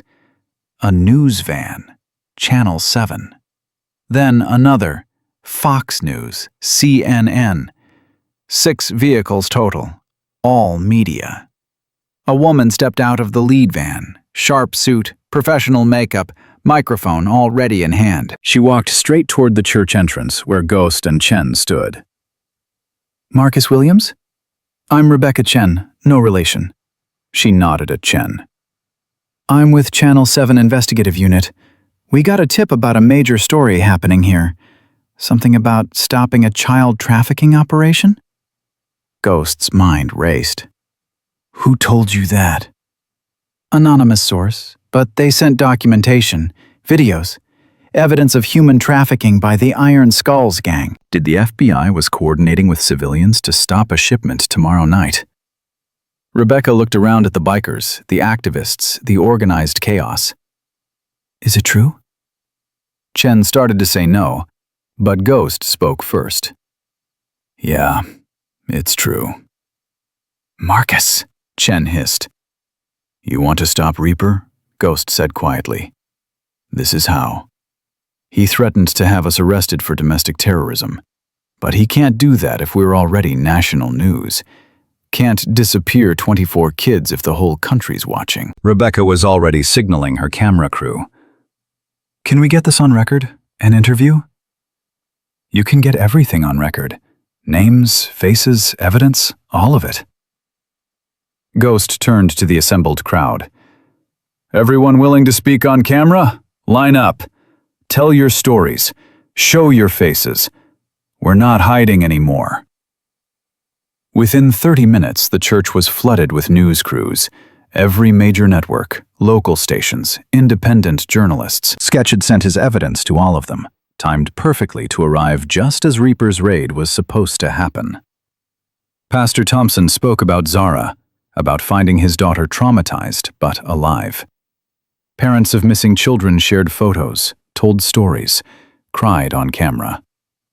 Bull talked about the Hells Angels choosing to stand against trafficking despite the risks. Chen carefully explained the FBI's limitations, while making it clear that tomorrow night's border crossing was under active investigation. By midnight, the story was everywhere. Twitter, Facebook, cable news, hashtags trending worldwide, pictures of the growing biker mobilization, interviews with community leaders, calls for justice. Ghost's burner rang. Bull, turn on the TV, any channel. Ghost found a television in the pastor's office. Every station showed the same thing. The church, the bikers, the story. Reaper's done, Bull said. Can't make us disappear now. Too many cameras, too many eyes. He'll still try to move those kids. He's got too much invested. Yeah, but now we've got the whole country backing us. State police called me 20 minutes ago. Said they're not raiding anything. Said they're actually sending units to help manage tomorrow's protest. Bull laughed. Protest. That's what they're calling it. Ghost hung up and found Chen in the sanctuary coordinating with her team. How many riders now? He asked. Last count was 4,000. But with the media coverage? She checked her phone. People are coming from everywhere. Texas, California. We're getting calls from Canada, for God's sake. This is bigger than anything I've ever seen. Will it be enough? To block a bridge? Physically stop trucks? Yeah. But, Marcus, there's complications. Reaper knows we're coming now. He'll have contingencies, alternate routes. Maybe he cancels the whole thing. He won't cancel. He's got buyers waiting. Money already exchanged. This shipment happens or he loses everything. Ghost pulled out Diesel's files on Sketch's laptop. These trucks, what do we know? Sketch came over, scrolling through data. 3 semi-trucks, false cargo compartments. Documents say they're hauling auto parts. 8 kids per truck, guards in each cab. They'll be in a convoy, probably with escort vehicles. What time do they leave? Files say they stage at a warehouse on Fort Street at 8 p.m. Drive to the bridge at 9:30. Cross at 10 when their bought border guards are on duty. So we have 2 choke points, the warehouse and the bridge. Chen shook her head.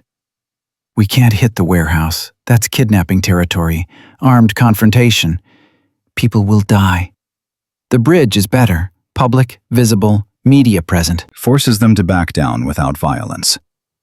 Unless they don't back down, Ghost said. Unless Reaper decides to force his way through. Then we have 4,000 riders between him and those kids. Ghost studied the map on Sketch's laptop. The Ambassador Bridge. Mile-long suspension bridge connecting Detroit to Windsor, Canada. 6 lanes. Toll booths on both ends.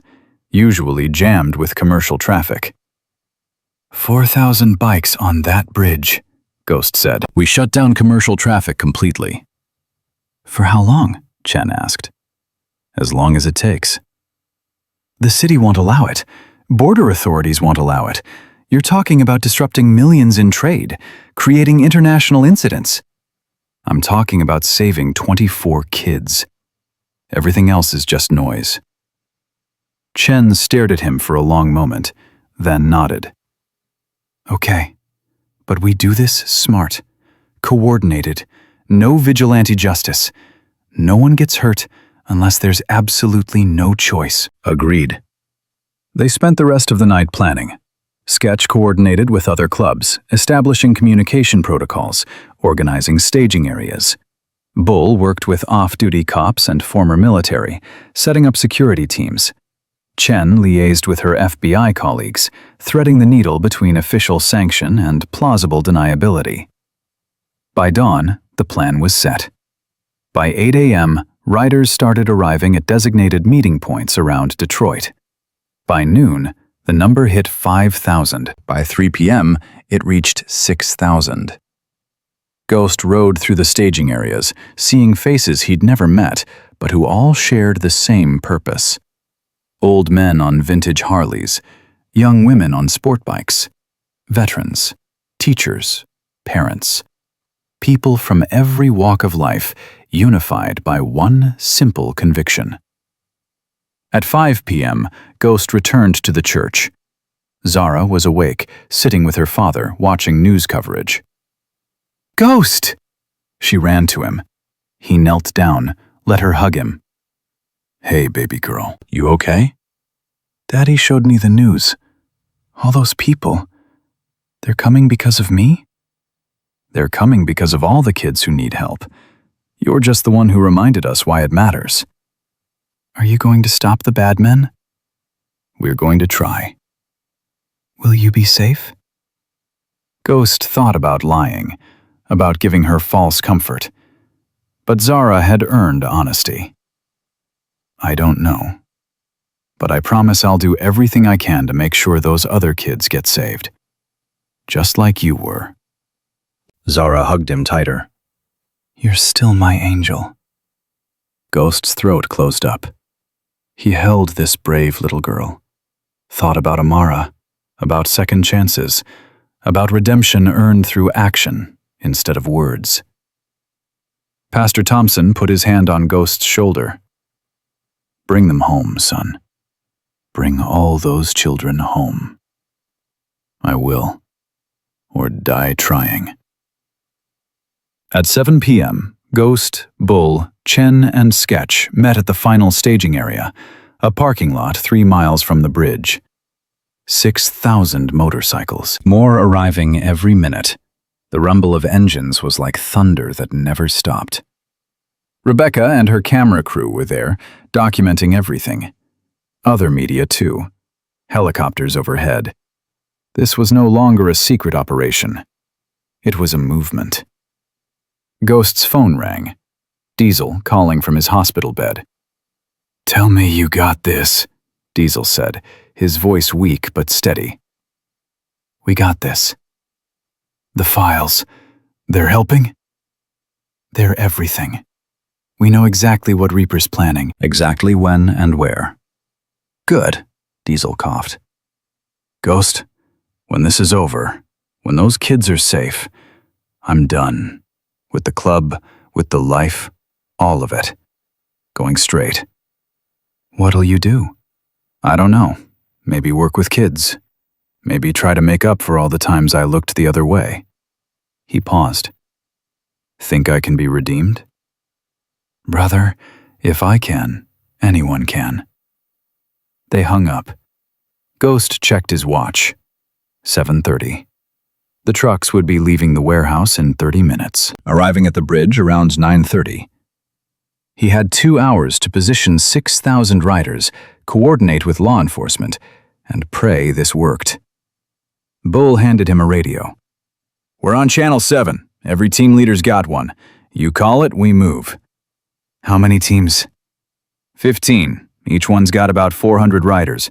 We're positioning them in layers. First wave blocks the entrance, second wave blocks all alternate routes, third wave's our rapid response if things go wrong. Chen came over with maps.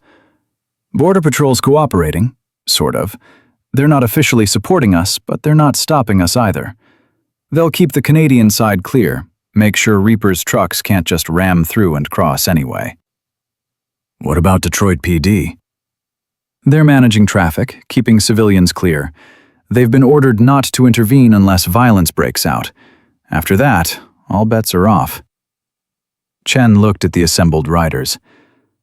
"Marcus, this is insane." "You know that, right?" "Yeah." "And you're doing it anyway?" "Yeah." "Why? You could have walked away, given Zara to us, let us handle it, gone back to your life." "Because 8 years ago, I walked away from someone who needed me, and she died because of it. I'm not walking away anymore." Chen handed him a radio. "Then let's go save some kids." At 8 p.m., scouts confirmed the trucks leaving the Fort Street warehouse. 3 semis, exactly as predicted. Black SUVs in front and behind. Convoy formation, heading toward the bridge. At 8:15, the first wave of riders moved out. 400 bikes rolling toward the bridge entrance. They arrived at 8:30, spread across all lanes, killed their engines, and waited. At 8:45, the second wave deployed. Another 400 bikes, blocking side streets, alternate routes, any way around the blockade.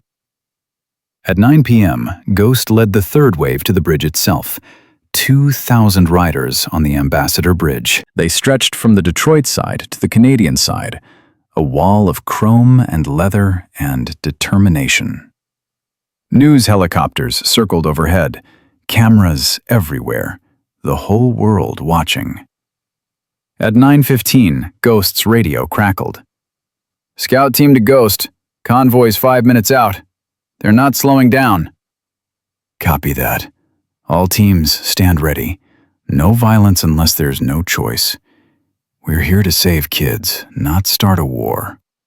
Confirmations came back from all 15 team leaders. At 9:20, Ghost saw headlights approaching. 3 semis. SUVs. Exactly as predicted. They came fast, expecting clear roads, and found 6,000 motorcycles instead. The convoy stopped 50 yards from the bridge entrance, engines idling, headlights blazing. Ghost's phone rang. Unknown number. "You're making a mistake." Reaper's voice was ice. "I'm fixing one. Move your people now, or this gets bloody." "We're not moving. Those kids aren't crossing this bridge. You've got 6,000 civilians on a major international crossing, disrupting trade, breaking a dozen federal laws. Even with media coverage, even with public support, there's limits to what you can get away with. Try me. I am trying you. Reaper laughed. Look behind you, Ghost. Ghost turned.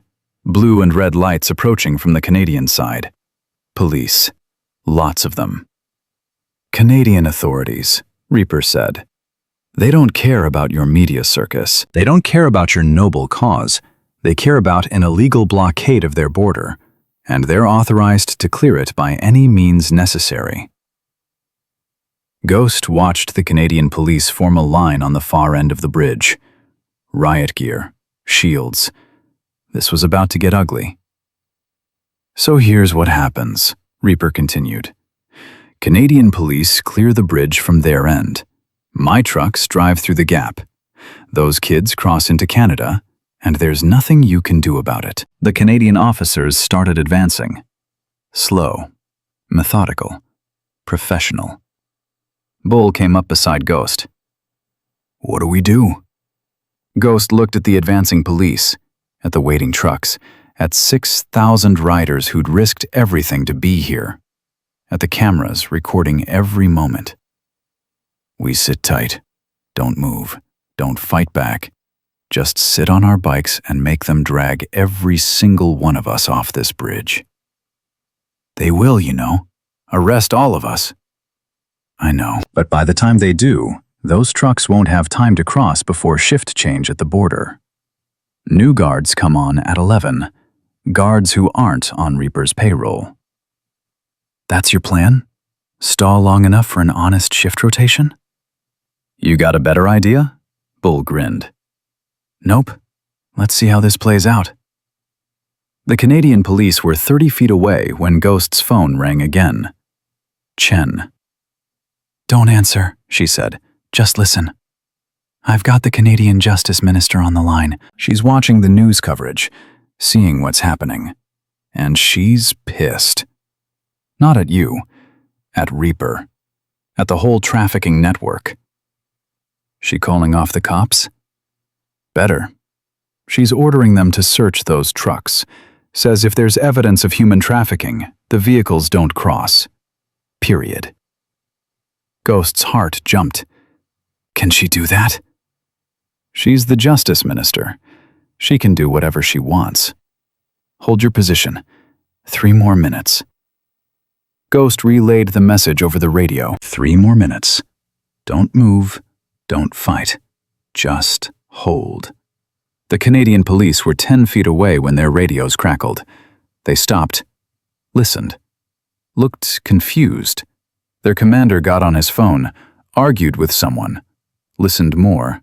Then he turned and ordered his units to fall back. They retreated, formed a new line, this time facing the convoy. Ghost's radio. Convoy's trying to turn around. Block them.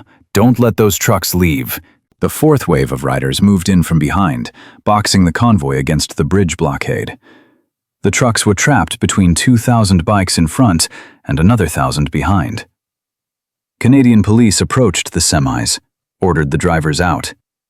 The SUV escorts tried to intervene, but more police arrived. Windsor PD, Ontario Provincial Police. They surrounded the entire convoy. Ghost watched as officers opened the first truck's cargo bay, saw them recoil, saw them urgently calling for ambulances. Chen's voice on the radio. They found them. All 24 kids. Alive. They found them. The bridge erupted in cheers. 6,000 riders celebrating, horns honking, engines revving. The sound was deafening. Ghost just stood there, hand over his mouth, trying not to cry. They'd done it. Against impossible odds, against a former FBI agent with unlimited resources, against corrupt cops and bought border guards and every advantage Reaper had. They'd saved 24 children. But then Ghost saw movement.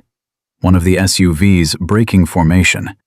ramming through a gap in the police line, speeding away toward Detroit. "That's Reaper!" Sketch shouted, pointing. Ghost was on his bike before he consciously decided to move. Bull and 20 other riders followed. They tore after the fleeing SUV, weaving through traffic, pushing their bikes to the limit. The SUV was fast, but it couldn't outmaneuver motorcycles in city traffic. Ghost pulled alongside, saw Vincent Carver driving, Reaper in the passenger seat. Carver swerved, trying to hit Ghost's bike. Ghost dropped back, let Bull move up on the other side. They boxed the SUV in, forced it toward a dead end. The SUV crashed through a chain-link fence into an abandoned lot, the same lot where Ghost had found Zara 3 days ago. The same tree where she'd been chained. Reaper and Carver jumped out, guns drawn. Ghost and the others dismounted, spread out. Nobody fired. Yet. "It's over, Reaper," Ghost called. "Kids are safe. Police have all your files. Every cop you paid off, every operation you ran.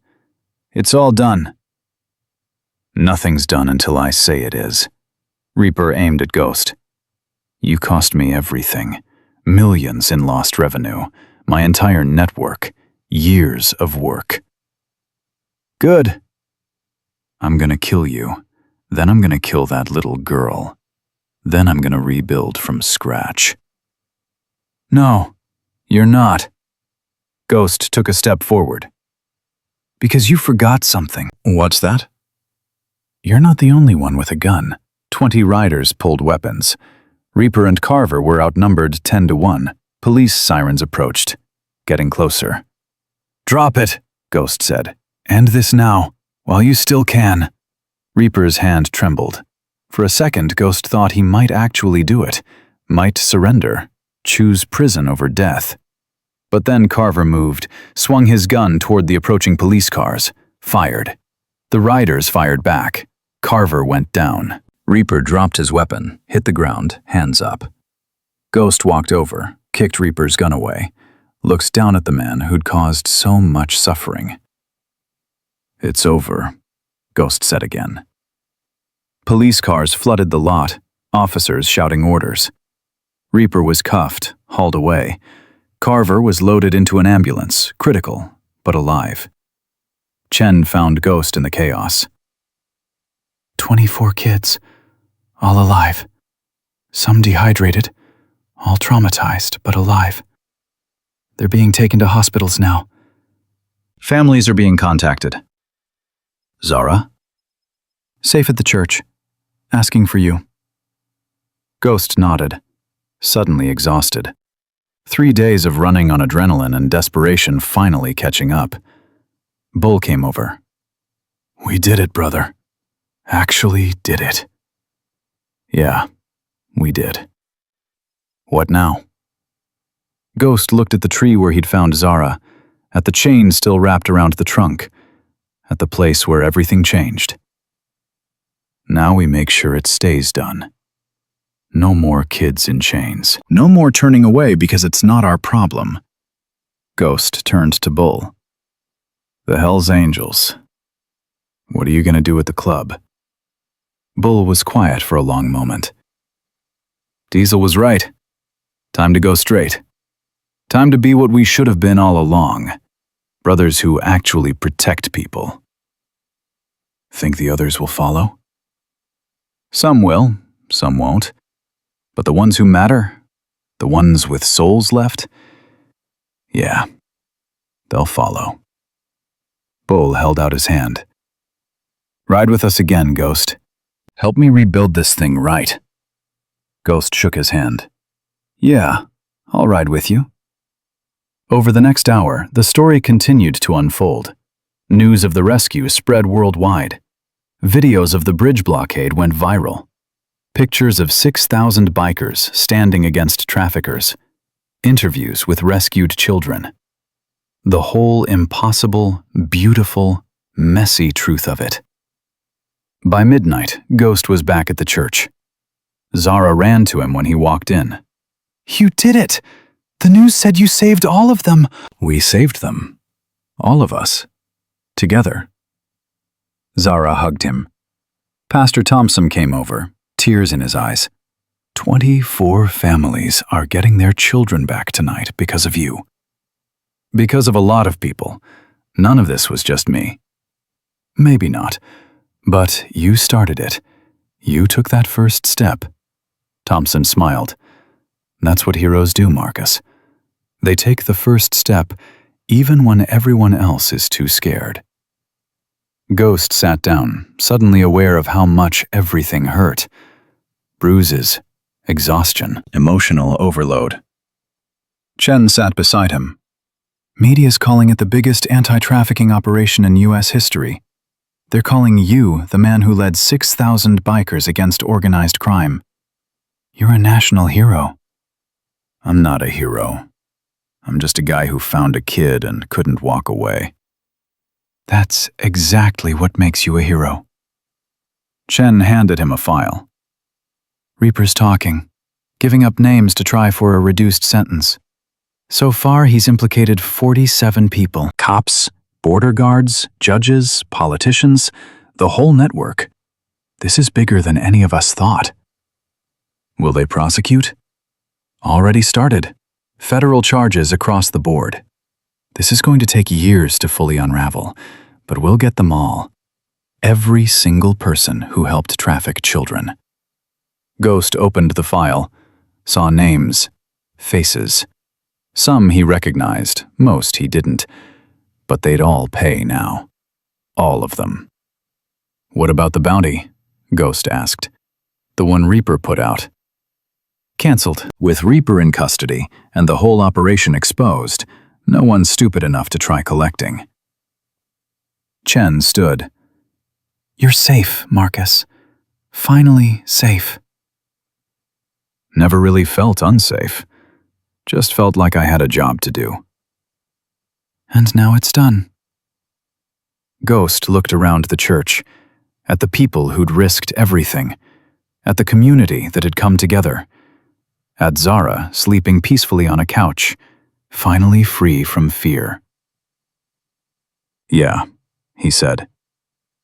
Now it's done. Bull came over with sketch. We're organizing a ride tomorrow, all 6,000 of us. Then escort those 24 kids home, make sure they get back to their families safe. I'll be there. Figured you would be, Bull smiled. You know what Diesel said from his hospital bed? He said we just proved something important. That it doesn't matter how far you've fallen, doesn't matter what mistakes you made. You can always choose to stand up. Always choose to do better. He's right. Yeah, he is. Bull looked at Zara. That little girl called you an angel. I think she was onto something. I'm not. You are, though. Maybe not the kind with wings and halos, but the kind that shows up when everything's dark and reminds people that light still exists. Bull put his hand on Ghost's shoulder. Thank you, brother, for reminding me who I wanted to be. After Bull left, Ghost sat alone in the quiet church. Outside, he could hear motorcycles, people celebrating. The sound of victory. But Ghost wasn't thinking about victory. He was thinking about Amara, about whether she'd be proud of him, whether she'd see what he'd done and know that her death hadn't been meaningless, that it had taught him something important about what mattered. I hope I made you proud, baby girl, he whispered. I hope, wherever you are, you know your daddy finally got it right. A hand touched his shoulder. Ghost looked up. Zara stood there, wrapped in a blanket. I heard you talking, she said. About your daughter. Yeah. Do you think she would have liked me? Ghost pulled Zara into a hug. Yeah, baby girl. I think you two would have been best friends. They sat together in the quiet church, while outside, 6,000 riders prepared for tomorrow's escort home. While 24 families waited to be reunited with children they'd thought were lost forever. While the world learned that sometimes, against all odds, good people doing good things can actually win. And Ghost felt something he hadn't felt in 8 years. peace. The morning sun was barely up when Ghost heard the engines. He'd slept maybe 2 hours on a church pew, Zara curled up beside him with Pastor Thompson's wife's blanket. The rumble woke him, pulled him to the window. 6,000 motorcycles, maybe more. They filled every street around the church, spilled into parking lots and empty fields. Riders from 30 states, more arriving every minute. Bull came through the door carrying coffee and looking like he hadn't slept at all. They keep coming. Lost count after 7,000. 7,000? And growing. Word spread overnight. People driving through the night to be here, to be part of the escort. Bull handed Ghost the coffee. 24 kids, 7,000 riders. That's almost 300 bikes per child.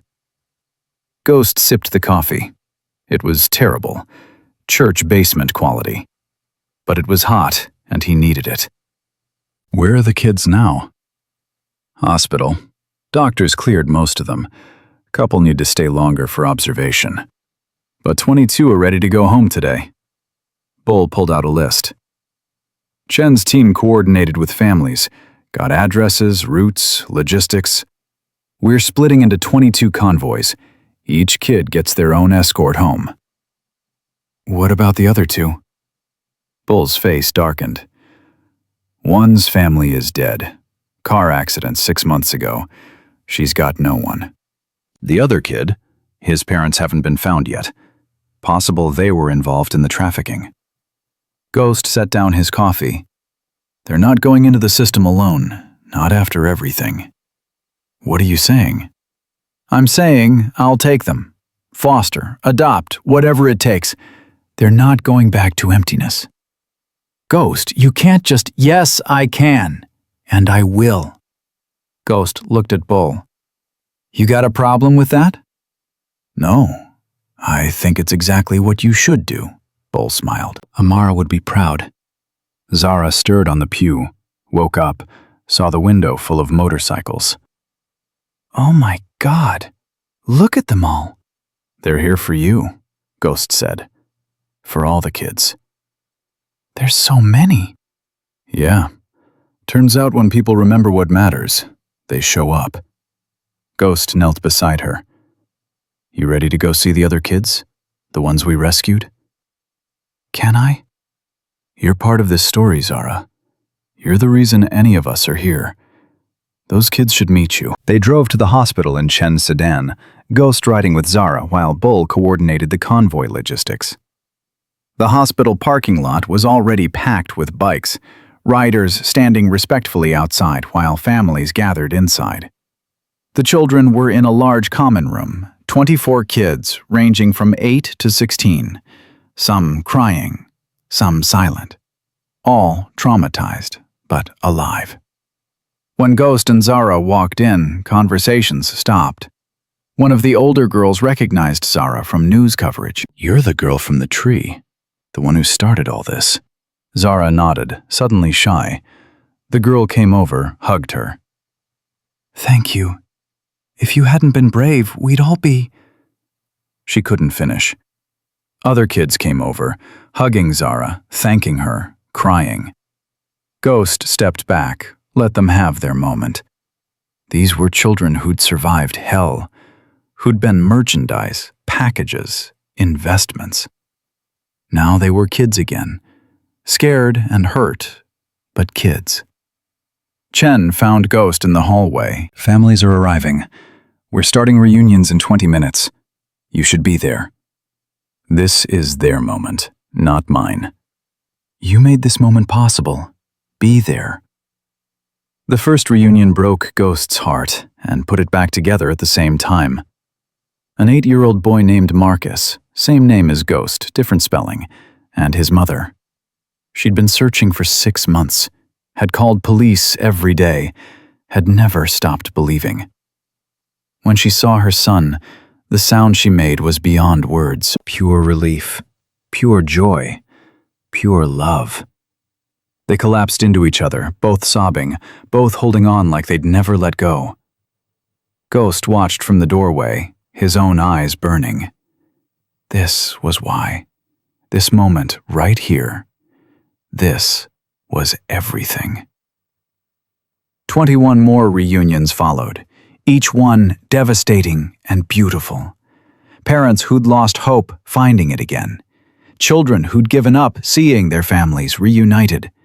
Siblings, grandparents, aunts and uncles, everyone crying, everyone grateful. But 2 children stood alone. The girl whose family died in the accident, her name was Sophie, 11 years old, quiet, with eyes that had seen too much. And the boy whose parents hadn't been found, Miguel, 9, scared of everything. Ghost knelt in front of them. "You two, you're coming with me. Not forever if you don't want, but until we figure things out. You're not going into the system. You're not going to strangers, okay?" Sophie looked at him with hollow eyes. "Why would you do that?" "Because someone should have done it for my daughter, and because you deserve better than emptiness." Miguel started crying. Not sad crying, relief crying. The kind that comes when a weight you didn't know you were carrying finally lifts. "Can Zara come too?" Sophie asked. Ghost looked at Zara, who'd been listening from across the room. She came over, took Sophie's hand. "I'm not going anywhere. Ghost is my angel too."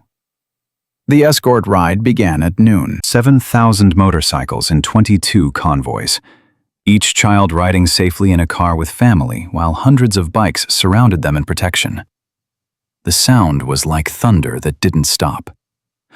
Ghost rode with Bull at the front of Sophie and Miguel's convoy. Zara rode with Pastor Thompson and his wife, but their convoy was right behind. 300 bikes per group, an ocean of leather and chrome and determination. They escorted the first families through Detroit's streets. People lined the sidewalks, watching, waving, crying. News helicopters overhead. The whole city witnessing redemption in real time. Each time a convoy reached its destination, riders would form an honor guard while the family went inside. Then that group would fold into another convoy, keeping the protection strong until every child was home. By 5 p.m., 18 children were home. 4 left. By 7 p.m., 21. By 9 p.m., everyone was home except Sophie and Miguel, who were coming to Ghost's apartment. Or what used to be his apartment, before he gave up his club vest and his old life. Bull pulled up beside Ghost at a red light. Where are you taking them?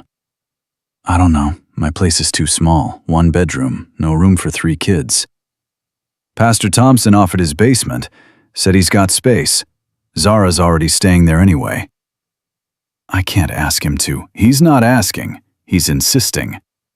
Bull smiled. Besides, you think he's going to let Zara's angel disappear now? They rode to the church. Pastor Thompson met them outside with his wife. We set up beds, 3 rooms. They're small, but they're clean and safe, and filled with people who care. Sophie and Miguel got out of Chen's car slowly, looking at the church like it might disappear. This is home, Ghost said. For now. For as long as you need. Pastor Thompson's wife, her name was Grace, knelt in front of the children. I make breakfast every morning at 7. Pancakes on Sundays. You like pancakes? Miguel nodded. Good. Then I'll make extra. Grace stood, held out her hands. Come on, let's get you settled. The kids went inside with Grace, while Ghost, Bull, and Pastor Thompson stood in the parking lot watching the last groups of riders disperse. What you did today, Thompson said. That'll echo for generations. Those children, those families, they'll remember, and they'll tell their children, who'll tell theirs. You changed the world, Marcus. We changed it, all of us. You started it. Thompson looked at Ghost. What now? What's next for you? Honestly, I have no idea. For 15 years, I knew exactly who I was. Hell's Angel, biker, brother. Now? Ghost shrugged. Now I'm something else. Not sure what yet. Bull spoke up. You're a father. That's what you are. I'm not. 3 kids in that church are calling you their angel. You're fostering them, planning to adopt. That's not temporary. That's not figuring it out. That's being a father. Ghost's throat tightened. Yeah, maybe it is. Bull's phone rang. He answered, listened, his face going hard. When? Pause. How many? He hung up. That was sketch. Someone just burned down the warehouse where we rescued Diesel. Completely destroyed. Fire department says it's arson. Reaper's network, Ghost said. Destroying evidence. Worse. Sketch got a message. Anonymous. Says there's contracts out again. Not on you. On the kids. All 24. 50,000 per child. Dead or alive. Ghost went cold. They're going after the kids? Makes sense in a sick way. The kids can testify, can identify people, can destroy what's left of the network. Bull pulled out his phone. I'm calling every convoy, every family. They need protection. Chen's car pulled up fast. She jumped out. You heard? Just now. Bull's making calls. FBI's already moving. We're putting protective details on every family. But Marcus, there's more. Chen pulled up her phone, showed him a text. This came through 10 minutes ago. Anonymous sender. Claims to be from inside Reaper's organization. Says there's a mole. Someone we trust. Someone close to the investigation. Who? They won't say, but they gave proof. Chen swiped to photos. These are from inside FBI headquarters. Photos of our case files, our witness lists, our safe house locations. Taken yesterday. Someone on my team is feeding information to the traffickers. Ghost looked at the photos. Classified documents, secret locations, everything the traffickers would need to hunt down witnesses. We need to move the kids, now. All of them. We're already working on it, but it takes time to coordinate 24 families, move them safely without tipping off whoever's watching. Chen's phone rang. She answered, listened, her face draining of color. Where? She hung up. There's been an attack. First family. Marcus, the little boy. The 8-year-old. His name was Marcus. Ghost's world tilted. Was? Someone broke into their house 20 minutes ago. Mother fought back. She survived. But the boy... Chen couldn't say it. Ghost's hands shook. The boy with his name. The one who'd been so happy to see his mother. Dead. Because Ghost couldn't protect him. This is my fault. No. Bull grabbed his shoulders. This is not on you. This is on the animals who did it. I should have known. Should have protected them better. Should have... You can't save everyone, Bull said. But you can save the rest. Right now, today. We move every family.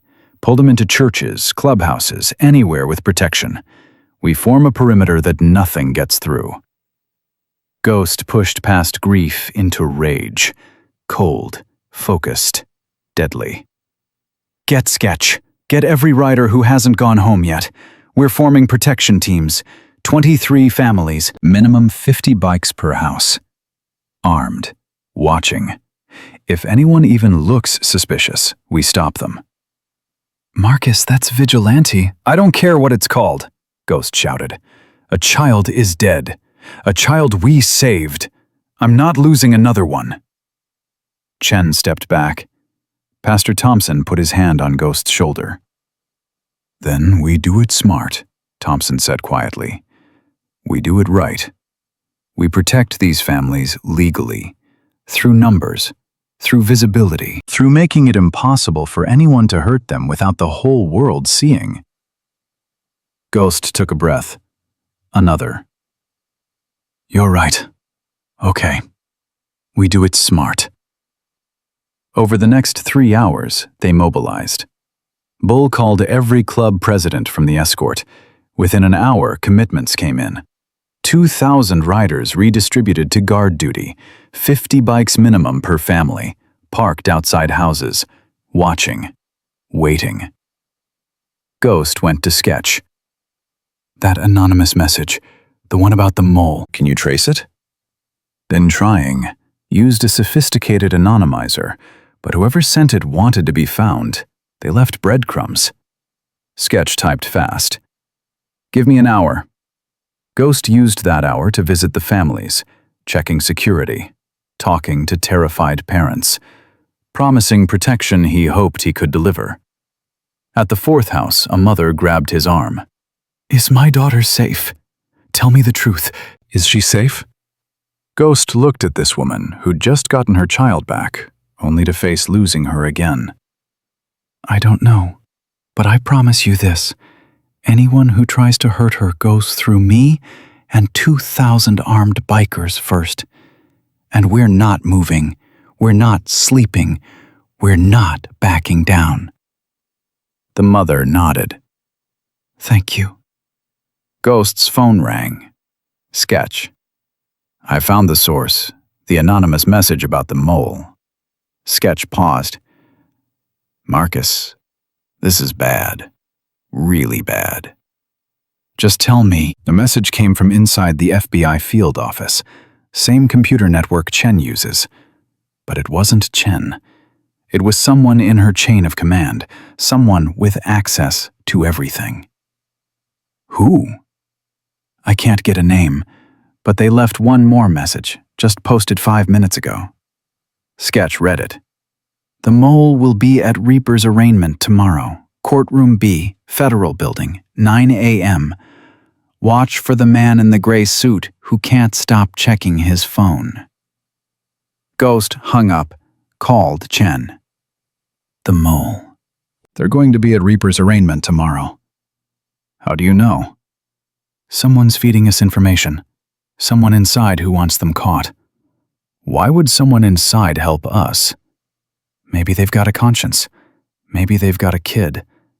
Maybe they're just done watching children die. Does it matter? Chen was quiet. Courtroom B, 9 a.m.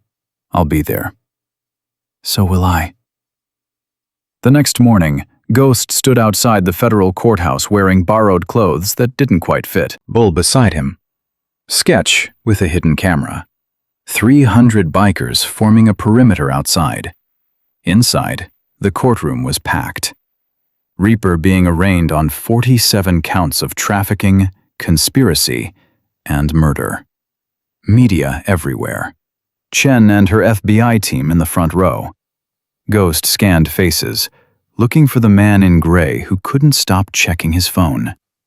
There. Third row. FBI credentials visible. Mid-40s. Gray suit.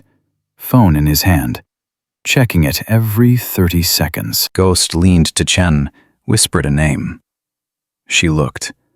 Her face went pale. She recognized him. The arraignment proceeded. Reaper pleaded not guilty. Judge set bail at $5 million. Denied. Reaper would stay in custody. But throughout the hearing, the man in gray kept texting. Ghost watched his fingers move, watched him delete messages, watched him sweat despite the air conditioning. When the judge called recess, Gray's suit stood quickly, headed for the exit. Chen nodded to 2 FBI agents Ghost hadn't noticed. They blocked the door. Special Agent Morrison, Chen said loudly. We need to talk. Morrison, that was his name, froze. About what? About how you've been feeding classified information to a trafficking ring. About how your texts match the timing of every leak we've had. About how yesterday, a child died because someone warned the traffickers where to find him. Morrison's hand moved to his jacket. 3 agents drew weapons.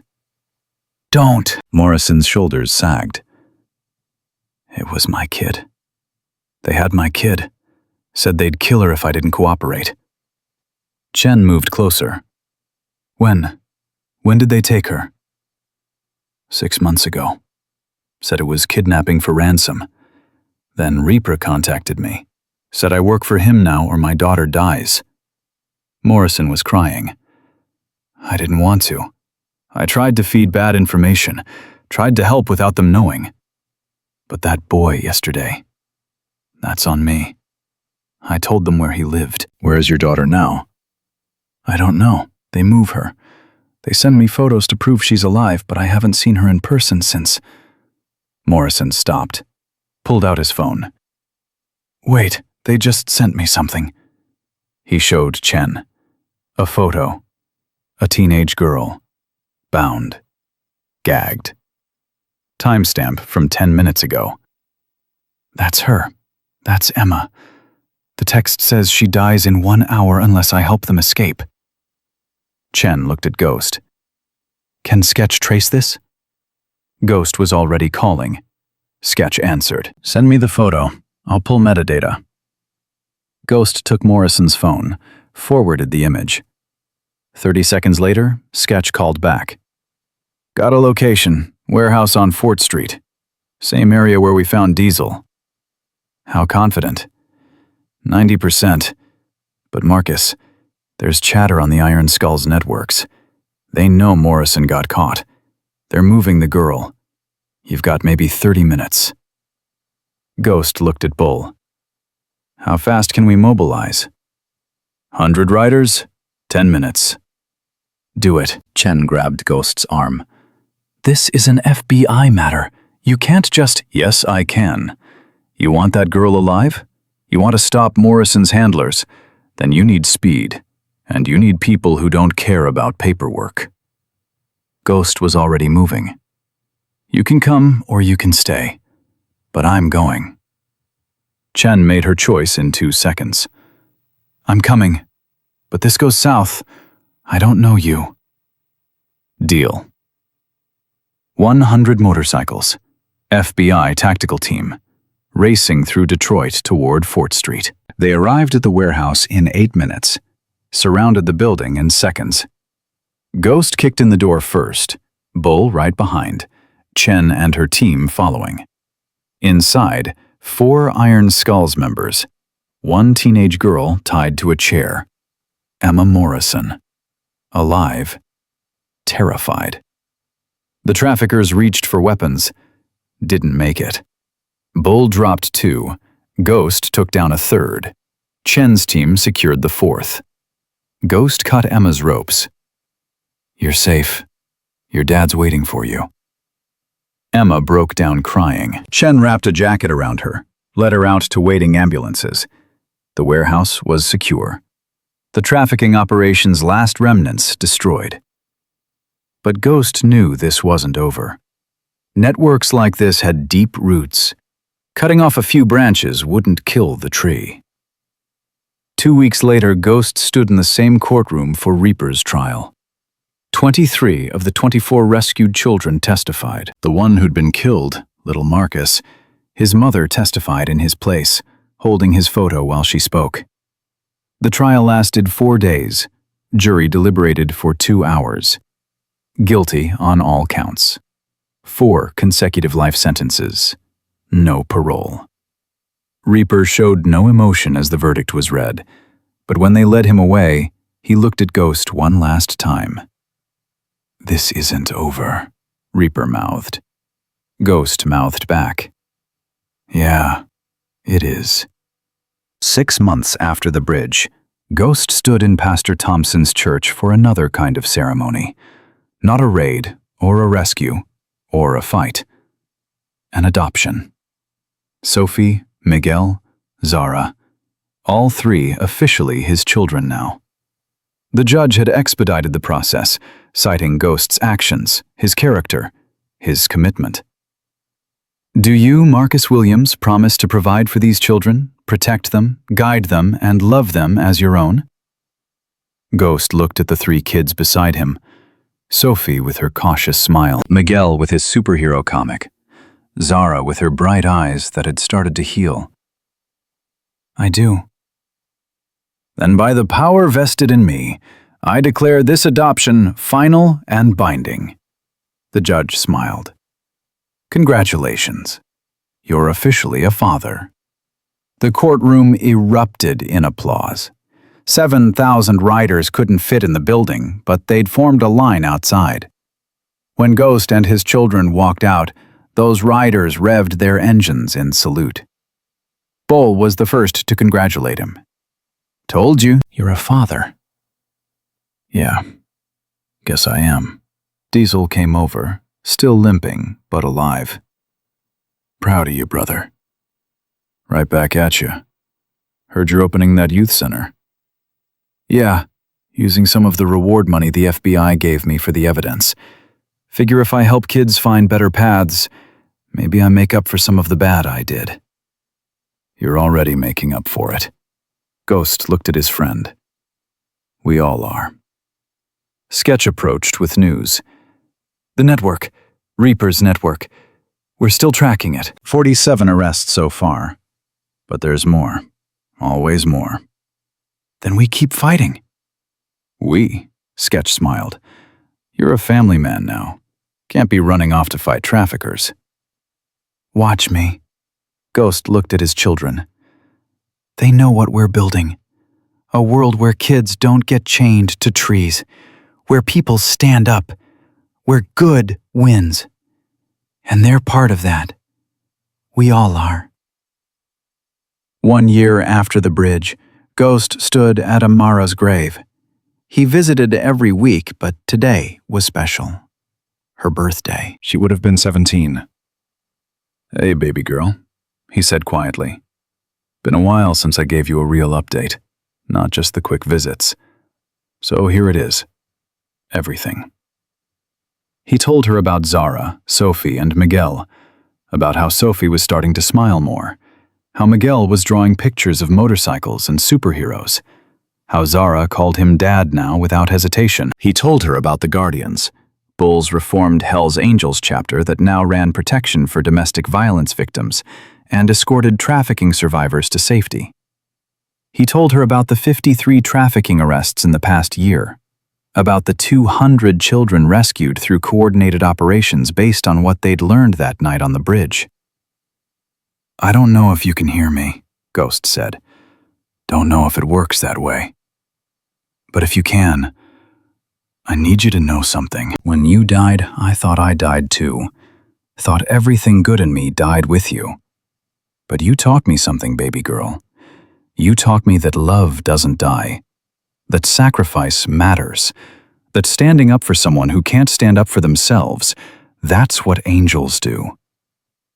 He laid flowers on her grave. "So thank you, for making me want to be better, for showing me what mattered. I hope wherever you are, you're proud of your old man." The wind picked up, rustling leaves. For just a second, Ghost could swear he heard a little girl's laugh. Amara's laugh, or maybe Zara's, or Sophie's. They all blended together now, past and present, grief and hope, loss and redemption. His phone rang. Chen. "Marcus, we've got a situation. Young boy, 6 years old, found wandering Jefferson Avenue. Says he escaped from people who hurt him. Says he was with other kids. We think it's another operation." Ghost looked at Amara's grave one last time. "I'm coming. I figured you would be." Ghost drove back to the church where his kids were waiting. Bull was there too, already mobilizing riders. Sketch was pulling up files. Chen was coordinating with her team. "Another one?" Bull asked. "Yeah, another one." "Then we ride." Ghost looked at Zara, who'd overheard. She came to him, hugged him. "Go save them, Dad. Like you saved me." "I will, baby girl." "And Dad, you're still my angel." Ghost knelt down, pulled all 3 of his children into a hug. "You 3 are mine too. All of you. Every single person who stood on that bridge. Everyone who chose to help instead of looking away. You're all angels. And together, We're gonna keep being angels until every child is safe. He stood, pulled on his leather jacket, the new one with the Guardian's patch. Not Hell's Angels anymore. Something better. Something earned through action instead of violence. Bull started his motorcycle. Ready, brother?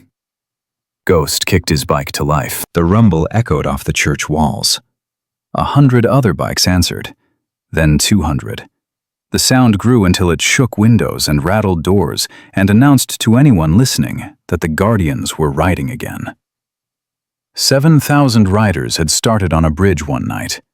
Now it was a movement. Hundreds of clubs across the country. Thousands of ordinary people who'd learned they weren't powerless. Millions following the story online, donating to anti-trafficking causes, volunteering, organizing. All because one broken man found one terrified girl and made a choice. To be better. To stand up. To become the angel she thought he was. Ghost rode toward Jefferson Avenue, where a 6-year-old boy waited for rescue. Behind him, an army of redemption. Ahead of him, children who needed saving.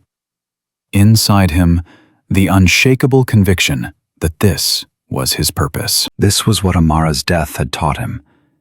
This was why he'd survived when she hadn't. Not to waste his second chance, but to give second chances to every child he could reach. The motorcycle thundered through Detroit's streets as the sun set behind him, casting long shadows that looked almost like wings. And Ghost thought, maybe not the kind with halos. Maybe not the kind from church windows and Sunday school lessons, but angels nonetheless. The kind that showed up, the kind that fought. The kind that turned tragedy into purpose, and pain into protection, and loss into love so fierce it could change the world. One child at a time. One choice at a time. One ride at a time. Forever.